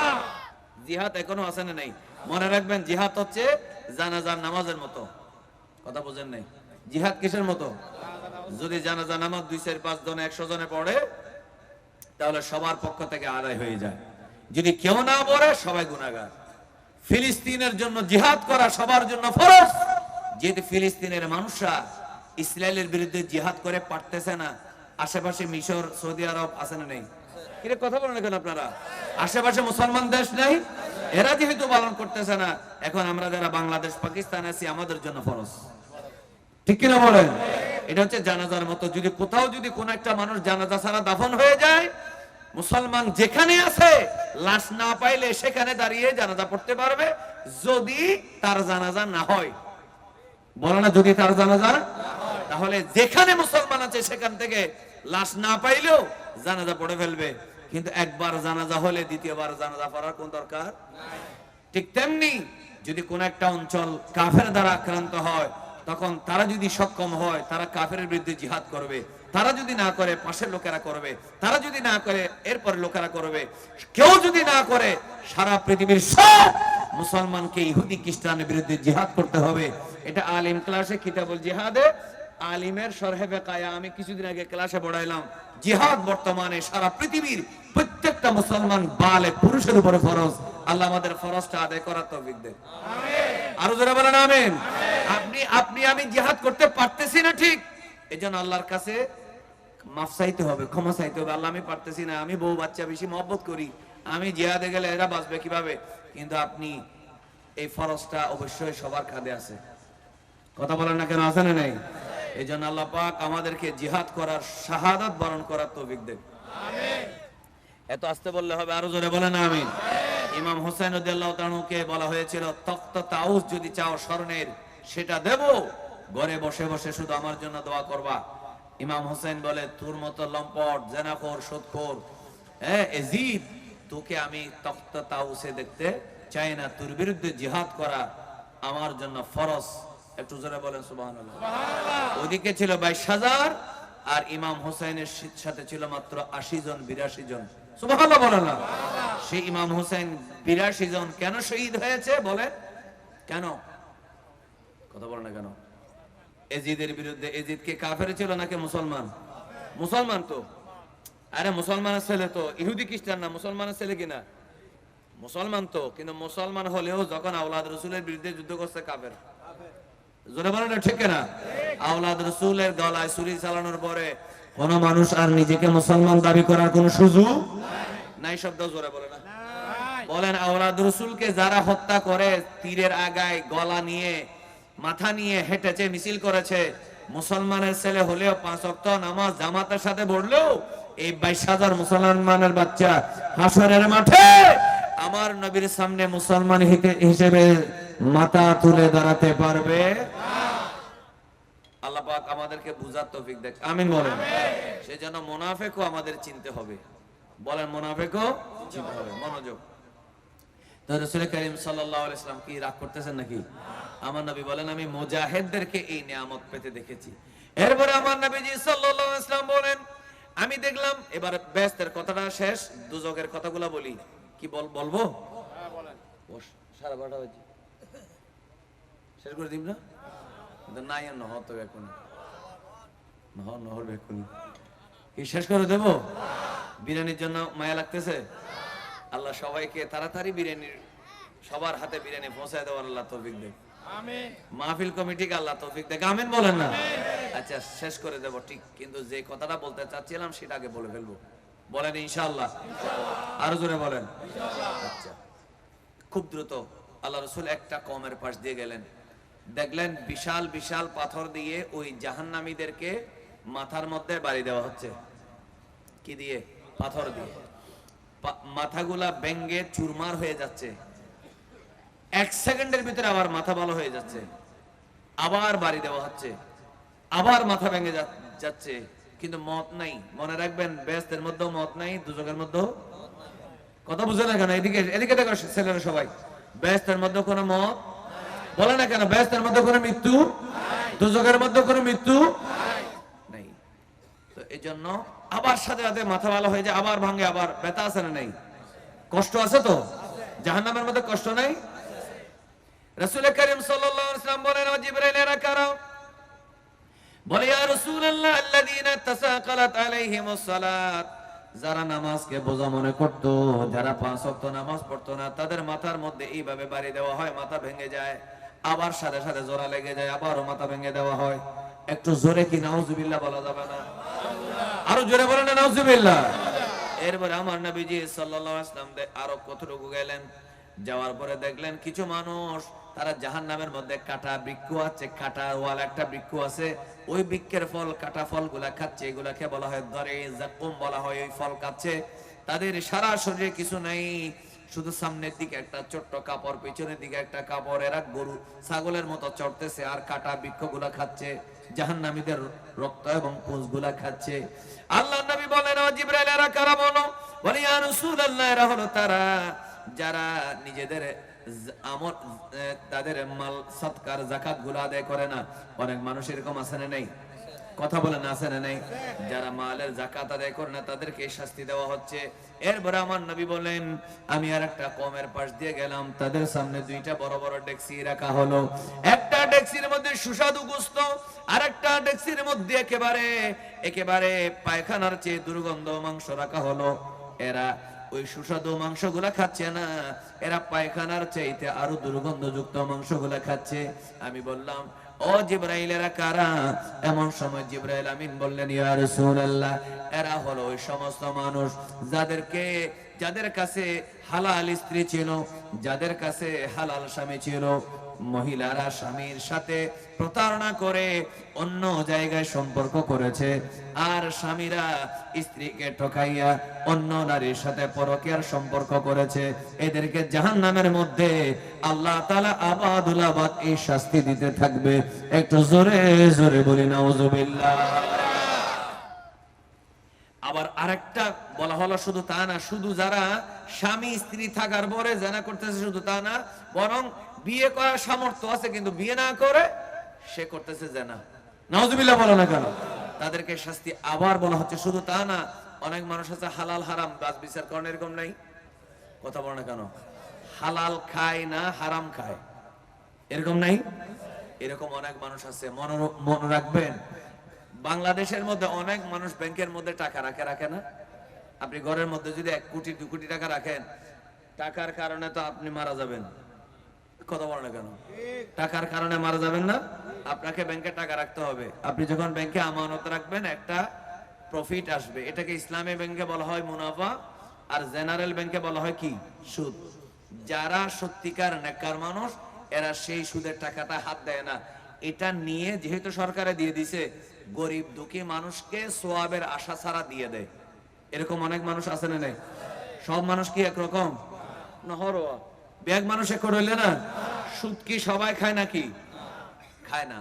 হ্যাঁ, আপনি যখন আমানত রাখবেন, এটা ইসলামী ব্যাংকে মুনাফা বলতেছে, আর জেনারেল ব্যাংকে বলতেছে সুদ। মূলত বেশ কম কিছু বলে না, কোনো বেশ কম নেই। তারপরও আলেম ওলামারা কেউ কেউ বলতেছে যেহেতু ওরা মুনাফা বলতেছে এটা হালাল হতে পারে, এটা আমরা অন্যদিন ফতোয়া দেব। কিন্তু কোন মানুষ যদি সরকারি ব্যাংকে, বড় কোনো ব্যাংকে, যেটা পালিয়ে যাবে না, গুম হয়ে যাবে না, লাফাত্তা হয়ে যাবে না, এরকম ব্যাংকে নিরাপত্তার জন্য টাকা রাখে, সেখান থেকে যে সুদটা আসে সেই সুদটা না খেয়ে সোয়াবের আশা ছাড়া গরিব মিসকিনকে যদি দিয়ে দেয়, আল্লাহ তাকে মাফ করবে। বলেন ঠিক কিনা? বলেন না? আল্লাহ আমাদেরকে বোঝার তৌফিক দেয়, আমিন বলেন। আমি গত কয়েকদিন ধরে খুব হাসতেছি মনে মনে। আমাদের মাওলানা গিয়াসউদ্দিন তাহেরি সাহেব, উনি একদিনে একটা মাহফিলে 80-90 হাজার টাকা, 1 লাখ পর্যন্ত ভিজিট পায়। ঠিক কিনা? বলেন না? একদিনে কয়টা? 3টা। তো একটাতে যদি 50,000 টাকা ধরেন, 50,000 ধরেন, খরচটা সব বাদ দিয়ে 3টাতে কমপক্ষে 1.5 লাখ। ঠিক কিনা? বলেন না? যিনি মাসে 1.5 লাখ যদি হিসাব করেন, তাহলে মাসে যিনি কমপক্ষে 45 লাখ টাকা ইনকাম হয়, তিনি বছরে 22,000 টাকা সুদ খাবে না? বলেন না কেন? তিনি বছরে 22,000 টাকা সুদ খাবে। তাহলে বাংলাদেশে নির্বাচন কমিশনে যিনি যে হলফনামা দিয়েছেন, সেখানে 4-5টা কলাম আছে, শেয়ার, আমানত, মুনাফা, সুদ। কত? তো তিনি লিখেছেন 22,000 ইয়া। তো আপনি শেয়ার ধরলেন না, আমানত ধরলেন না, মুনাফা ধরলেন না, ধরলেন সুদ। তাহলে এটাকে বলা হয় সাংবাদিকের নামে বাটফারি। জোরে বলেন না ঠিক না? আপনাকে জিজ্ঞেস করতে হবে, তিনি কি শেয়ার রেখেছেন, ইনি কি আমানত রেখেছেন, ইনি কি মুনাফা নিয়েছেন নাকি সুদ নিয়েছেন? কোন জিজ্ঞেস করা ছাড়া বললো তাই হিসাবে সুদ খায়। বেড়া যে মিয়া দিনে 1.5 লাখ টাকা কামায়, মাসে 45 লাখ টাকা অটোমেটিক ঢুকে যার পকেটে, সেই মানুষটা নাকি বছরে 22,800 টাকা সুদ খায়। একটু নাউজুবিল্লাহর আওয়াজ জোরে দেবেন না? এই ধরনের অসংখ্য মানুষ আছে যাদের অ্যাকাউন্টে এই ধরনের ব্যাংকের লভ্যাংশ গুলা আসে, এরা এগুলাতে হাত দেয় না। এগুলো সোয়াবের আশা ছাড়া। আত্মীয় স্বজন প্রতিবেশীর মধ্যে এমন অনেক অভাবী আছে, একটা মানুষ যদি না খেয়ে মারা যায়, ওই মানুষ যান বাঁচানোর জন্য কিছু না পাইলে সে অন্তত পক্ষে পানিও পাচ্ছে না, কোথাও পাচ্ছে না, এক ডোক যান বাঁচানোর জন্য তার মদ খাওয়া কি আছে, যাইছে শুধু কি বাঁচানোর জন্য, যান বাঁচানোর জন্য। এরকম অনেক মানুষ আছে, আপনি তাকে সুদের কথা বলার কোনো দরকার নাই। আপনি যেহেতু এটা সরকারের পক্ষ থেকে আপনাকে দিছে, আপনি এটা খাবেন না। সোয়াবের আশা ছাড়া তাকে বলা ছাড়া তাকে দিলে এটা জায়েজ। এটা কি? কারণ এটা তো আপনাকে সরকারে দিয়ে দিছে, কথা বুঝেন নাই? এটা যদি ব্যাংকে রেখে দেওয়া হয়, কোন এটা পড়ে থাকবে, এটার কোনো কি নেই, লাভও নাই, ক্ষতিও নেই। তো এই যে কতগুলো ব্যাপার, আল্লাহ তাআলা আমাদের বাংলাদেশের সাংবাদিকদেরকে আল্লাহ হেদায়েত দান করুক। একটু জোরে বলেন না আমিন। এগুলাকে বলা হয় বন্ড সাংবাদিক। কি সাংবাদিক? শুধু একটা মাত্র কারণে এই বাটফারিগুলা করতেছে, কি জানেন? কারণটা হচ্ছে, তিনি যেখানে ইলেকশন করতেছেন হবিগঞ্জ সোনারুঘাট সাইড, সেখানে অন্যান্য প্রার্থীদের ঘুম আরাম হয়ে গেছে, কথা বুঝেন নাই? মুসলমানরা বলতেছে আমরা তাহেরিকে ভোট দেব, হিন্দুরা বলতেছে আমরা দেব, চা বাগানের শ্রমিকরা বলতেছে আমরা দেব, রিক্সাওয়ালা বলতেছে আমরা দেব, কৃষকরা বলতেছে আমরা দেব, চা বাগানের মালিকরা বলতেছে আমরা দেব। সবাই জাতি ধর্ম বর্ণ নির্বিশেষে সবাই বলছে তাহেরি ছাড়া কোনো আওয়াজ নাই, তাহেরিকে সংসদে পাঠাবো। এটা আবার তার শ্বশুর বাড়ি, তার জনপ্রিয়তা একটু বেশি। আলহামদুলিল্লাহ বলে না? তো তাহেরির মতো লোক যদি সংসদে যায়, লাভ আছে না নেই? একটু জোরে বলে না, কোনো লাভ আছে না নেই? কারণ যে দিনে এইভাবে ইনকাম যার হয়, ওই ব্যক্তি কোনোদিন দেশের টাকা নিজের পকেটে ঢুকাবে না, এটা মানুষে জানে। এটা যখন চতুর্দিকে প্রচার হয়ে গেল, মাথা খারাপ, রাজনীতিবিদদের মাথা খারাপ, বলে না? রাজনীতিবিদদের মাথা খারাপ। এরা শুরু করলো পত্রিকা অফিসে টাকা দিয়ে, বলতেছে নিউজ করে দেয় শাহেদ তাহেরি সুদ খায়। নাউজুবিল্লাহ বলেন। আল্লাহ সাংবাদিকদেরকে হেদায়েত দান করুক। আমিন। হয় নাই? আর একটু জোরে বলেন না কেন আমিন? সাংবাদিক যদি ঠিক হয়, দেশ ঠিক থাকে। সাংবাদিকদের কারণে অনেক সময় দেশ কি হয়ে যায়, বরবাদ। যত এই যে শেখ হাসিনা যে দেশ থেকে চলে যেতে হলো সাংবাদিকদের কারণে, এরা এত বেশি বামপট্টি দিত, খারাপ হইলেও ভালো, ভালো হইলেও ভালো, সব সময় শুধু তেল মারতে থাকতো। তেল মারা এটা বড় খারাপ জিনিস, ঠিক কিনা বলেন না? আপনি যখন আমার দোষ ত্রুটি বলবেন না, তখন আমার চোখের মধ্যে সবকিছু মনে হবে আমি যা করি সবকিছু ঠিক আছে। যদি নিজের ভাই যদি বলে যে না তুই এই কাজটা করতে পারবি না, এটা করাটা ভালো না, তখন আমি সতর্ক হয়ে যাব, ঠিক কিনা বলেন না? এই জন্য সাংবাদিকরা বড় মারাত্মক। যদি ন্যায় পরায়ণ হয় তাহলে ঠিক আছে, আর যদি ন্যায় পরায়ণ না হয় তাহলে তার চাইতে বড় সমস্যা আর কিছু নাই। কি রাগ করতেছেন? আচ্ছা, তাহলে কি বললাম? এরপরে আল্লাহ রাসূল সাল্লাল্লাহু আলাইহি ওয়াসাল্লাম বললেন, আমি দেখলাম আরেকটা দল, শেষ একবারে দেখলাম, তারা তাদের কাঁধের উপরে বোঝা, বল না কাঁধের উপরে কি বোঝা, এই বোঝাটা আলগাইতে পারতেছে না। বোঝাটা কি? আচ্ছা, বোঝা যদি কেউ আলগাইতে না পারে, মানুষ কি আরো নেয় নাকি যা আছে এটা রেখে দেয়? কথা বল না কেন? কথা বলতেছেন না কেন? যা আলগাইতে না পারলে যা আছে আরো নেয় নাকি রেখে দেয়? কিছু রেখে দেয়। কিন্তু আল্লাহ রাসূল দেখতেছেন আরেকটা জাহান্নামে কিছু মানুষ বোঝা কাঁধে নিচ্ছে, পারতেছে না আরো নিচ্ছে, পারতেছে না আরো নিচ্ছে। আল্লাহ রাসূল বললেন এরা কারা? বলেন এরা হচ্ছে ওই সমস্ত মানুষ যারা যে দায়িত্ব পারে না সেই দায়িত্ব কাঁধে নেয়। একবার চিল্লায়ে বলেন তো নাউজুবিল্লাহ। আমার দিকে দেখবেন, যদি সংক্ষেপ করে দেই, যদি ইমাম যদি নামাজ পড়ানোর যোগ্য না হয়, আমি ইমাম দিয়ে শুরু করতেছি, আপনাদের কাছে আসতেছি, কারণ এটা আগে বলতেছি, আমি ইমাম, উনি ইমাম, আমি খতিব, আমার যোগ্যতা না থাকার পরেও আমি যদি ইমামতির আমি শিক্ষক, আমি ক্লাসে পড়াইতে না পারলে, আমি যদি দায়িত্ব নিই, ক্লাসে ছেলেদেরকে ঠকাই, এই শাস্তি। আমি মেম্বার, আপনি চেয়ারম্যান, আপনি এমপি, আপনি যদি মেম্বার চেয়ারম্যান এমপির দায়িত্ব পালন করতে না পারেন, তাহলে আপনার জন্য এই শাস্তি, জাহান্নামে। একবার চিল্লায়ে বলবেন না নাউজুবিল্লাহ? আরো জোরে। আপনি মন্ত্রী, আপনি প্রধানমন্ত্রী, আপনি যদি দেশের চালাইতে না পারেন, দেশের দায়িত্ব বহন করতে না পারেন, তারপরেও যদি আরো দায়িত্ব নেন, 5 বছর পর আরো 5 বছর, 5 বছর পর আরো 5 বছর, মেম্বার হইতে পারবে না, নেই চেয়ারম্যানের দায়িত্ব, চেয়ারম্যান হতে পারবে না, নেই এমপির দায়িত্ব, এমপি হতে পারবে না, নেই মন্ত্রীর দায়িত্ব, মন্ত্রী হতে পারবে না, নেই প্রধানমন্ত্রীর দায়িত্ব। অর্থাৎ যার যেটা যোগ্যতা নাই এই দায়িত্ব কেউ যদি নেই, এমনকি যার বিয়ে করার যোগ্যতা নাই, বউ পালার যোগ্যতা নাই, সে যদি বিয়ে করে তার জন্য এই শাস্তি। একবার চিৎকার করে বলবেন না নাউজুবিল্লাহ? আরো জোরে বলেন। আপনার টাকা আছে, টাকা দিয়ে 10 বাড়ি স্বর্ণ দিয়ে বিয়ে করে ফেলছেন, ওই ব্যক্তি যদি স্বামী হওয়ার যোগ্যতা না থাকে, বিয়ে করা কি জায়েজ না হারাম? নহর কাওয়া বিয়ে করার জায়েজ নাকি হারাম? ঠিক তেমনি আল্লাহ রাসূল সাল্লাল্লাহু আলাইহি ওয়াসাল্লাম বলেন, আমি আরেকটা জাহান্নামে দেখলাম, যারা নিজেরা বোঝা নিতে পারে না, আরো নে কেন নে? আল্লাহ রাসূল সাল্লাল্লাহু আলাইহি ওয়াসাল্লামকে জিবরাইল বলে, ইয়া রাসূলুল্লাহ, এরা হচ্ছে তারা যারা দায়িত্ব পারে না তারপরও কাঁদে নেয়, মাস্টারি পারে না তারপরও চাকরি নেয়, কাজ পারে না তারপর অফিসে ঘুষ দিয়ে চাকরি নেয়, এরকম নাই? এদেরকে আল্লাহ এই শাস্তি দিবে। আল্লাহ আমাদেরকে যে দায়িত্বটা নি যথাযথভাবে আদায় করার তৌফিক দেন। আমিন। আর একটু জোরে বলেন আমিন। আচ্ছা, আপনারা বলেন, আমাকে অনেক এক জায়গায় দেখছি, শুনছি আর কি, মানে এক নেতার জন্য দোয়া করার জন্য স্লিপ দেওয়া হয়েছে। তখন ইমাম সাহেবের দোয়া করার সময় খুব টেনে টুনে করে নেই, যে কোনো এক জায়গায় মানে খুব টেনে টুনে করে নেই, বলছে আপনি আমার নেতার জন্য দোয়া করেন নাই, আপনি অমুক দল। ইমামের সাথে এই ধরনের বেয়াদবি করার সুযোগ আছে না? বলে না কেন? কারণ যেই দেশের প্রধানমন্ত্রী, বিরোধী দল নেত্রী, বিরোধী দলের নেতা, উপদেষ্টা পরিষদ, প্রধান উপদেষ্টা নামাজের ইমামতি করার, মুফতি হওয়ার, ফতোয়া দেওয়ার কি নেই, ক্ষমতা নেই, সেই দেশে ইমামকে রাজনৈতিক কারণে অপদস্থ করা হারাম। একটু জোরে বলেন ঠিক না? সেই দেশে সরকারি দলের নেতা বলেন, বিরোধী দলের নেতা বলেন, উপদেষ্টা বলেন, এদের চাইতে আপনার ইমামের মর্যাদা বেশি, কারণ আপনি তার পিছনে নামাজ পড়েছেন। ঠিক কিনা বলেন না? ঠিকই বাড়িতে হবে না?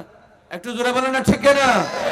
যেই দেশের ইমাম, মন্ত্রী, এমপি, উপদেষ্টা, বিরোধী দলীয় নেতা, প্রধান উপদেষ্টা অথবা প্রধানমন্ত্রী, প্রেসিডেন্ট কোরআন সুন্নাহ অনুযায়ী রাষ্ট্র চালায় না, ওই দেশের রাজনীতিবিদের মহব্বতে ইমামের সাথে বেয়াদবি করার কোন সুযোগ নাই।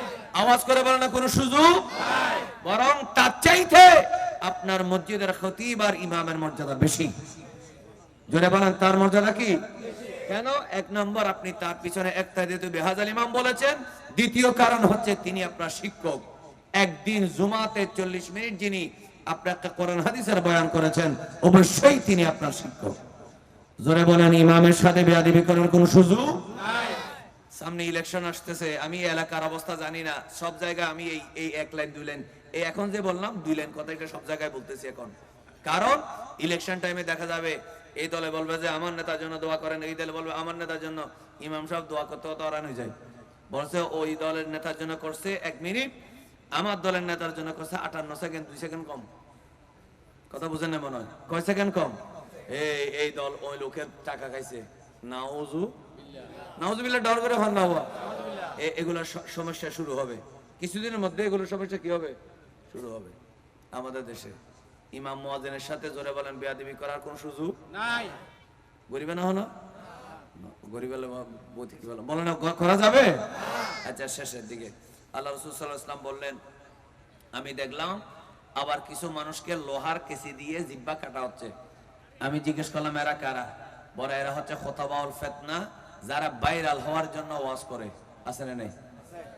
আপনি কোরআন হাদিস বলেন মানুষকে, কোরআন হাদিস বলতে গিয়ে যদি ভাইরাল হন অসুবিধা নেই, কিন্তু আপনি ফাইজলামি করতে গিয়ে ভাইরাল হলে কোনো লাভ আছে না।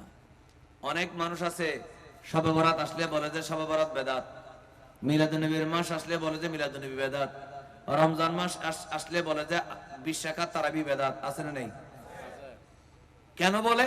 উল্টা কথা। উল্টা কথা বললে মানুষে বেশি চায়, ঠিক কিনা বলেন না?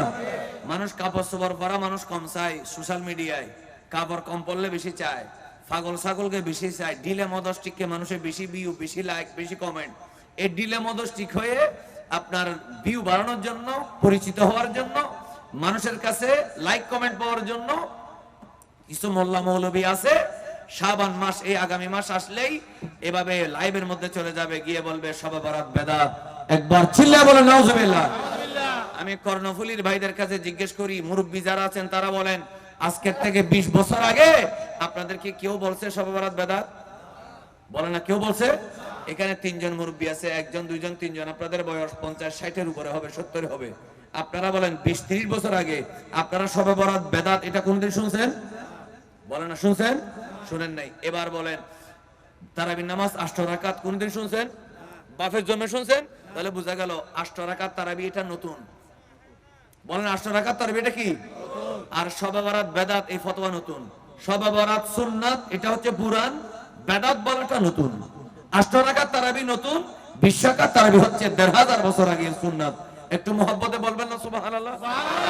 সুতরাং যারা আমার নবীজি বলছেন, এখানে আমি হাদিস বলতেছি, আমার নবী বলেন আমি মেরাজের রাতে নিজের চোখে দেখেছি যারা সমাজে ভাইরাল হওয়ার জন্য, পরিচিত হওয়ার জন্য, টাকা ইনকাম করার জন্য, ইহুদি নাসারাত থেকে বেতন পাওয়ার জন্য মানুষের মধ্যে অনৈক্য সৃষ্টি করে, যারা ফিতনা সৃষ্টি করে, এই সমস্ত বক্তাদেরকে জাহান্নামের কেসি দিয়ে তাদের জিহ্বা কাটা হবে।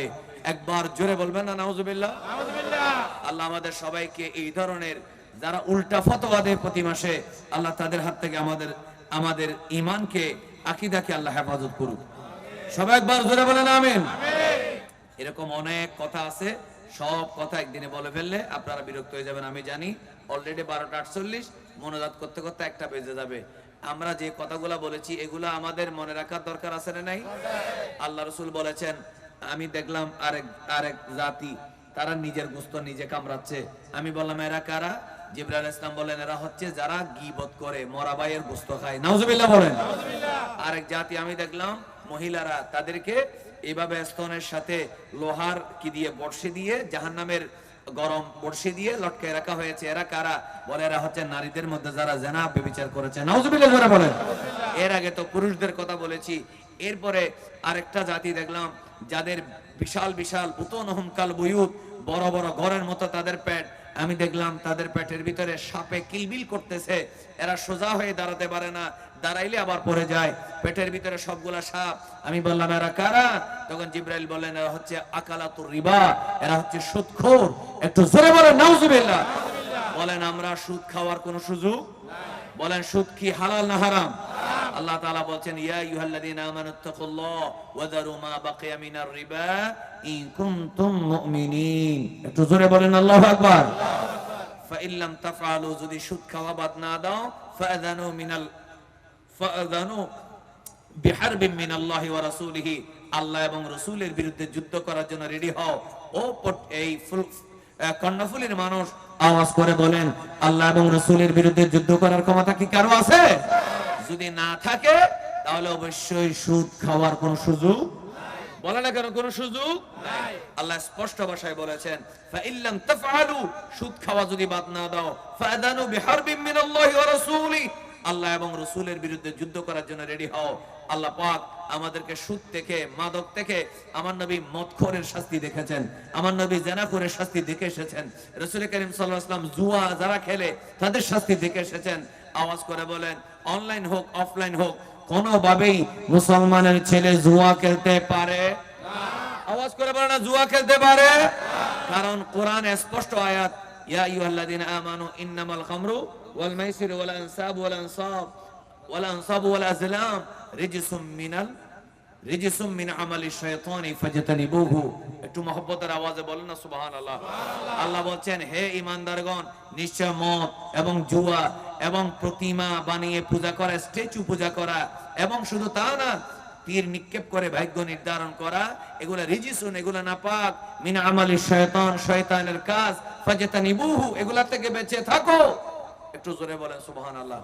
সুতরাং আপনাকে যদি 100 কোটি টাকা দেওয়া হয়, একজন মুসলমান যেমন মূর্তি পূজা করতে পারে না, একই আয়াতে মদের কথা বলা হলো, একই আয়াতে জুয়ার কথা বলা হলো, একই আয়াতে মূর্তি পূজার কথা বলা হলো।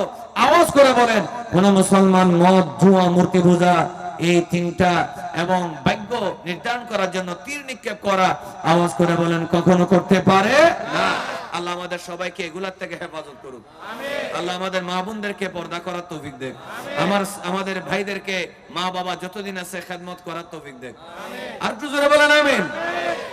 আর একটা অনুরোধ করে যায়, রাজনৈতিক কথা আমি বলতে আসি নাই, কিন্তু প্রসঙ্গে এসেছে, বলুন ঢাকার মধ্যে কে ক্ষমতায় যাবে, সেই জন্য কর্ণফুলীতে মারামারি করবেন না? হন আতুলো আলো ওয়াদা করো, আতুলি মারামারি করবে, হয়ে ওয়াদা করো, আতুলো না বেগুন আতুলো ছবি তোলো, আতুলেন, বলেন আমরা মারামারি করব না? না হর তুই তারা এবার হাত তোলেন না।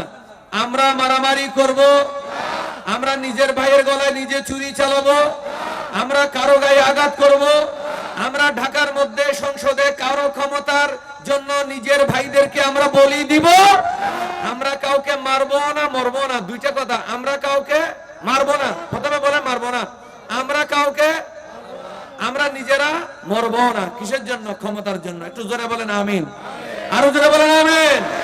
আল্লাহ আমাদের সবাইকে এই ওয়াদা রক্ষা করার তৌফিক দেখ, আমিন বলেন। ক্ষমতার জন্য মরবেন না, মারবেন না, মারারও দরকার নাই, মরারও দরকার নাই, ঠিক কিনা? তারা ক্ষমতা যাইবো, তুই কে মর ফালতু। আল্লাহ আমাদের সবাইকে দেশকে ভালোবাসার, দেশের জনগণকে ভালোবাসার তৌফিক দেখ, আর একটু জোরে বলেন আমিন। মারামারি করার কোন দরকার নাই, ঠিক আছে না? ইনশাআল্লাহ না। এই কথা বলার কারণে রাগ করছেন? আমি ওদেরকে বারবার বলছিলাম আমাকে একটু তাড়াতাড়ি মাহফিল দিয়েন, ওরা আমাকে দেওয়ার কথা 10টা, আমি শুরু করছি কটা? 11টার পরে। লাস্ট সব মিলিয়ে মনোজার সহ 2 ঘন্টা হয়ে গেল। রাগ করছেন? ক্ষণ ক্ষণ গুসো হাত তোলো, একজনে তুললিয়া এবারে প্যাকেট দুয়ে দিবে, গুসো দিয়ে নালে। আসসালামু আলাইকুম ওয়া রাহমাতুল্লাহি ওয়া বারাকাতুহু।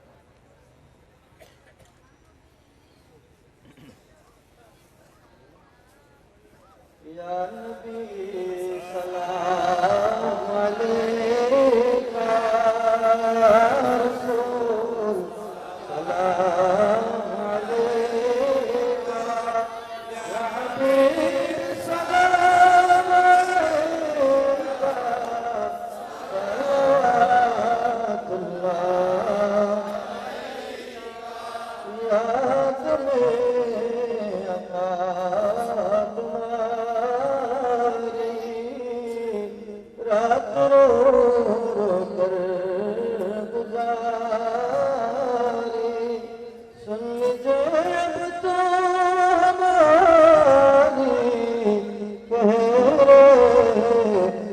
सब नबी सलाम अलैका, रसूल सलाम अलैका, या हबीब अलैका, सलावतुल्लाह हुक्म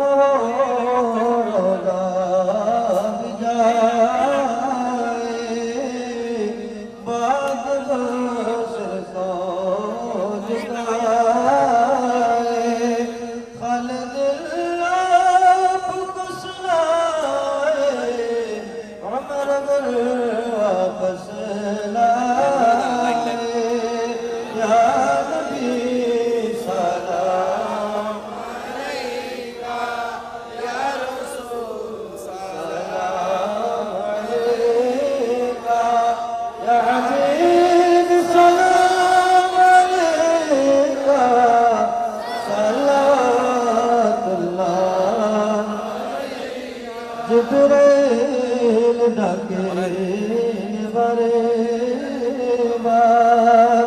कुल दो আসমানের দুয়ার এসেছে নবীর সরদার করতেন মওলা রদিদার ইয়া নবী সালাম আলাইকা ইয়া রাসূল সালাম আলাইকা ইয়া হাবিব সালাম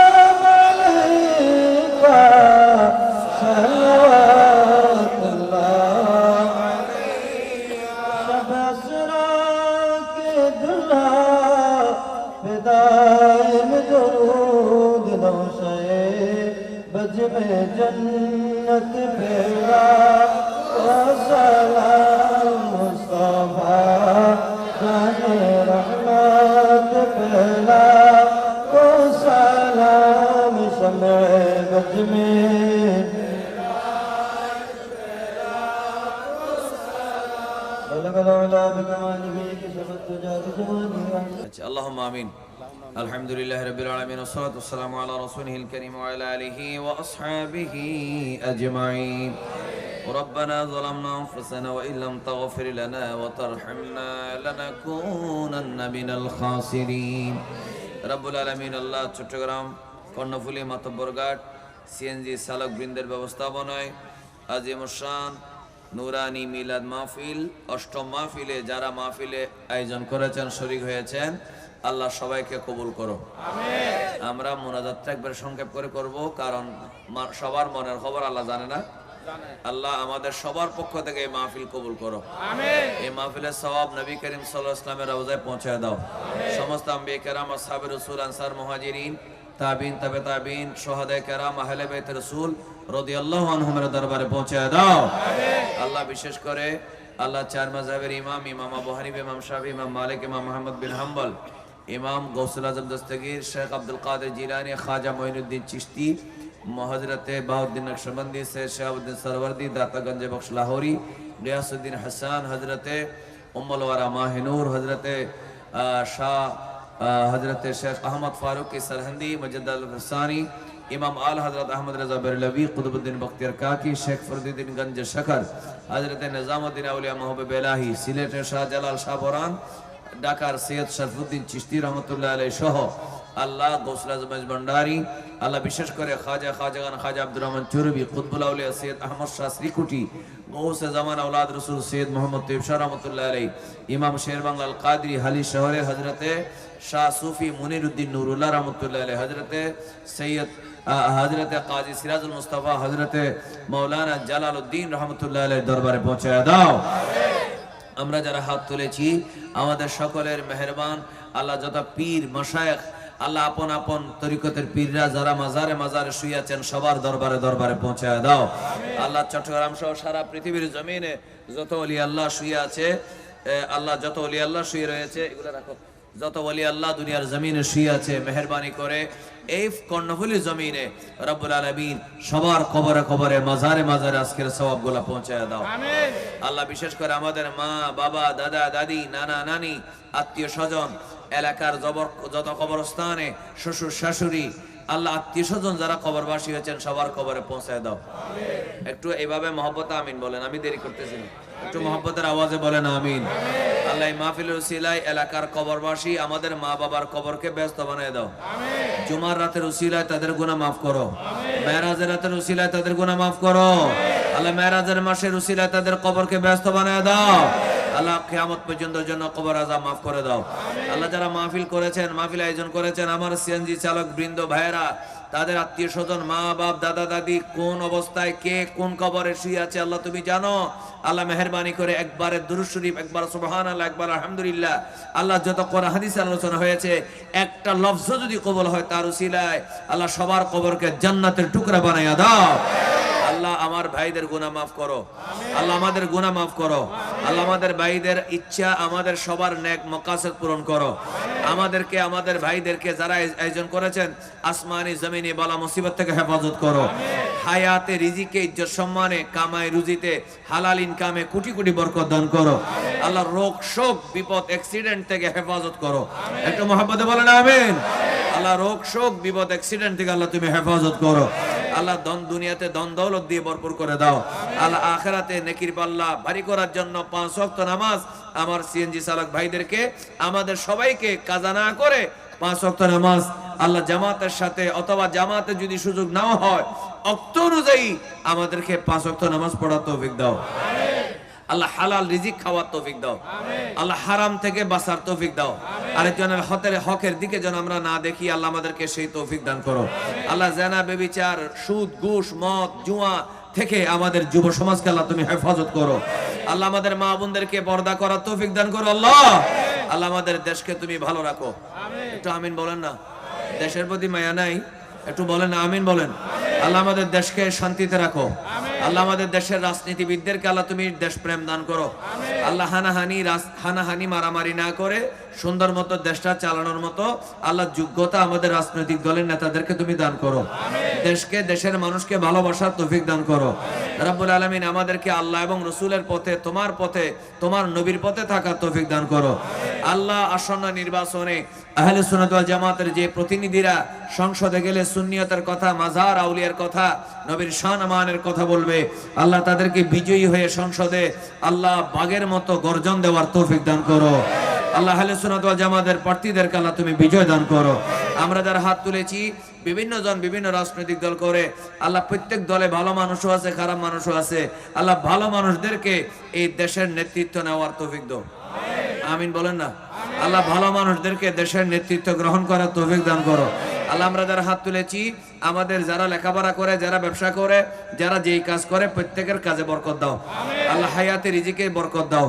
মা বোনদের মনের আশা পূরণ করো, আমাদের ভাইদের মনের আশা পূরণ করো। দেশে প্রবাসে যে যে অবস্থা আছে ভালো রাখো। আল্লাহ সকিনা খাতুন নামক একজন মুমূর্ষ রোগী আছে, আল্লাহ তাকে শেফা দান করো। আল্লাহ যদি তার হায়াত নাও থাকে, আল্লাহ তুমি ঈমানের সাথে খাতেমা বিল খায়র নসিব করো। আমাদেরকে ঈমান নিয়ে দুনিয়া থেকে যাওয়ার তৌফিক দান করো, হজ করার তৌফিক দান করো, মদিনা মুনাওয়ারায় হাজিরি দেওয়ার তৌফিক দান করো। ও সাল্লাল্লাহু তাআলা আলা খায়রি খালকিহি ওয়া নুরাশি মুহাম্মাদি ওয়া আলিহি ওয়া সাহবিহি আজমাইন। আল্লাহুম্মা জাল আখিরা কালামিনা ইনদাল মাউত শাহাদাতা আল্লা ইলাহা ইল্লাল্লাহ মুহাম্মাদুর রাসূলুল্লাহ সাল্লাল্লাহু আলাইহি ওয়াসাল্লাম। আসসালামু আলাইকুম।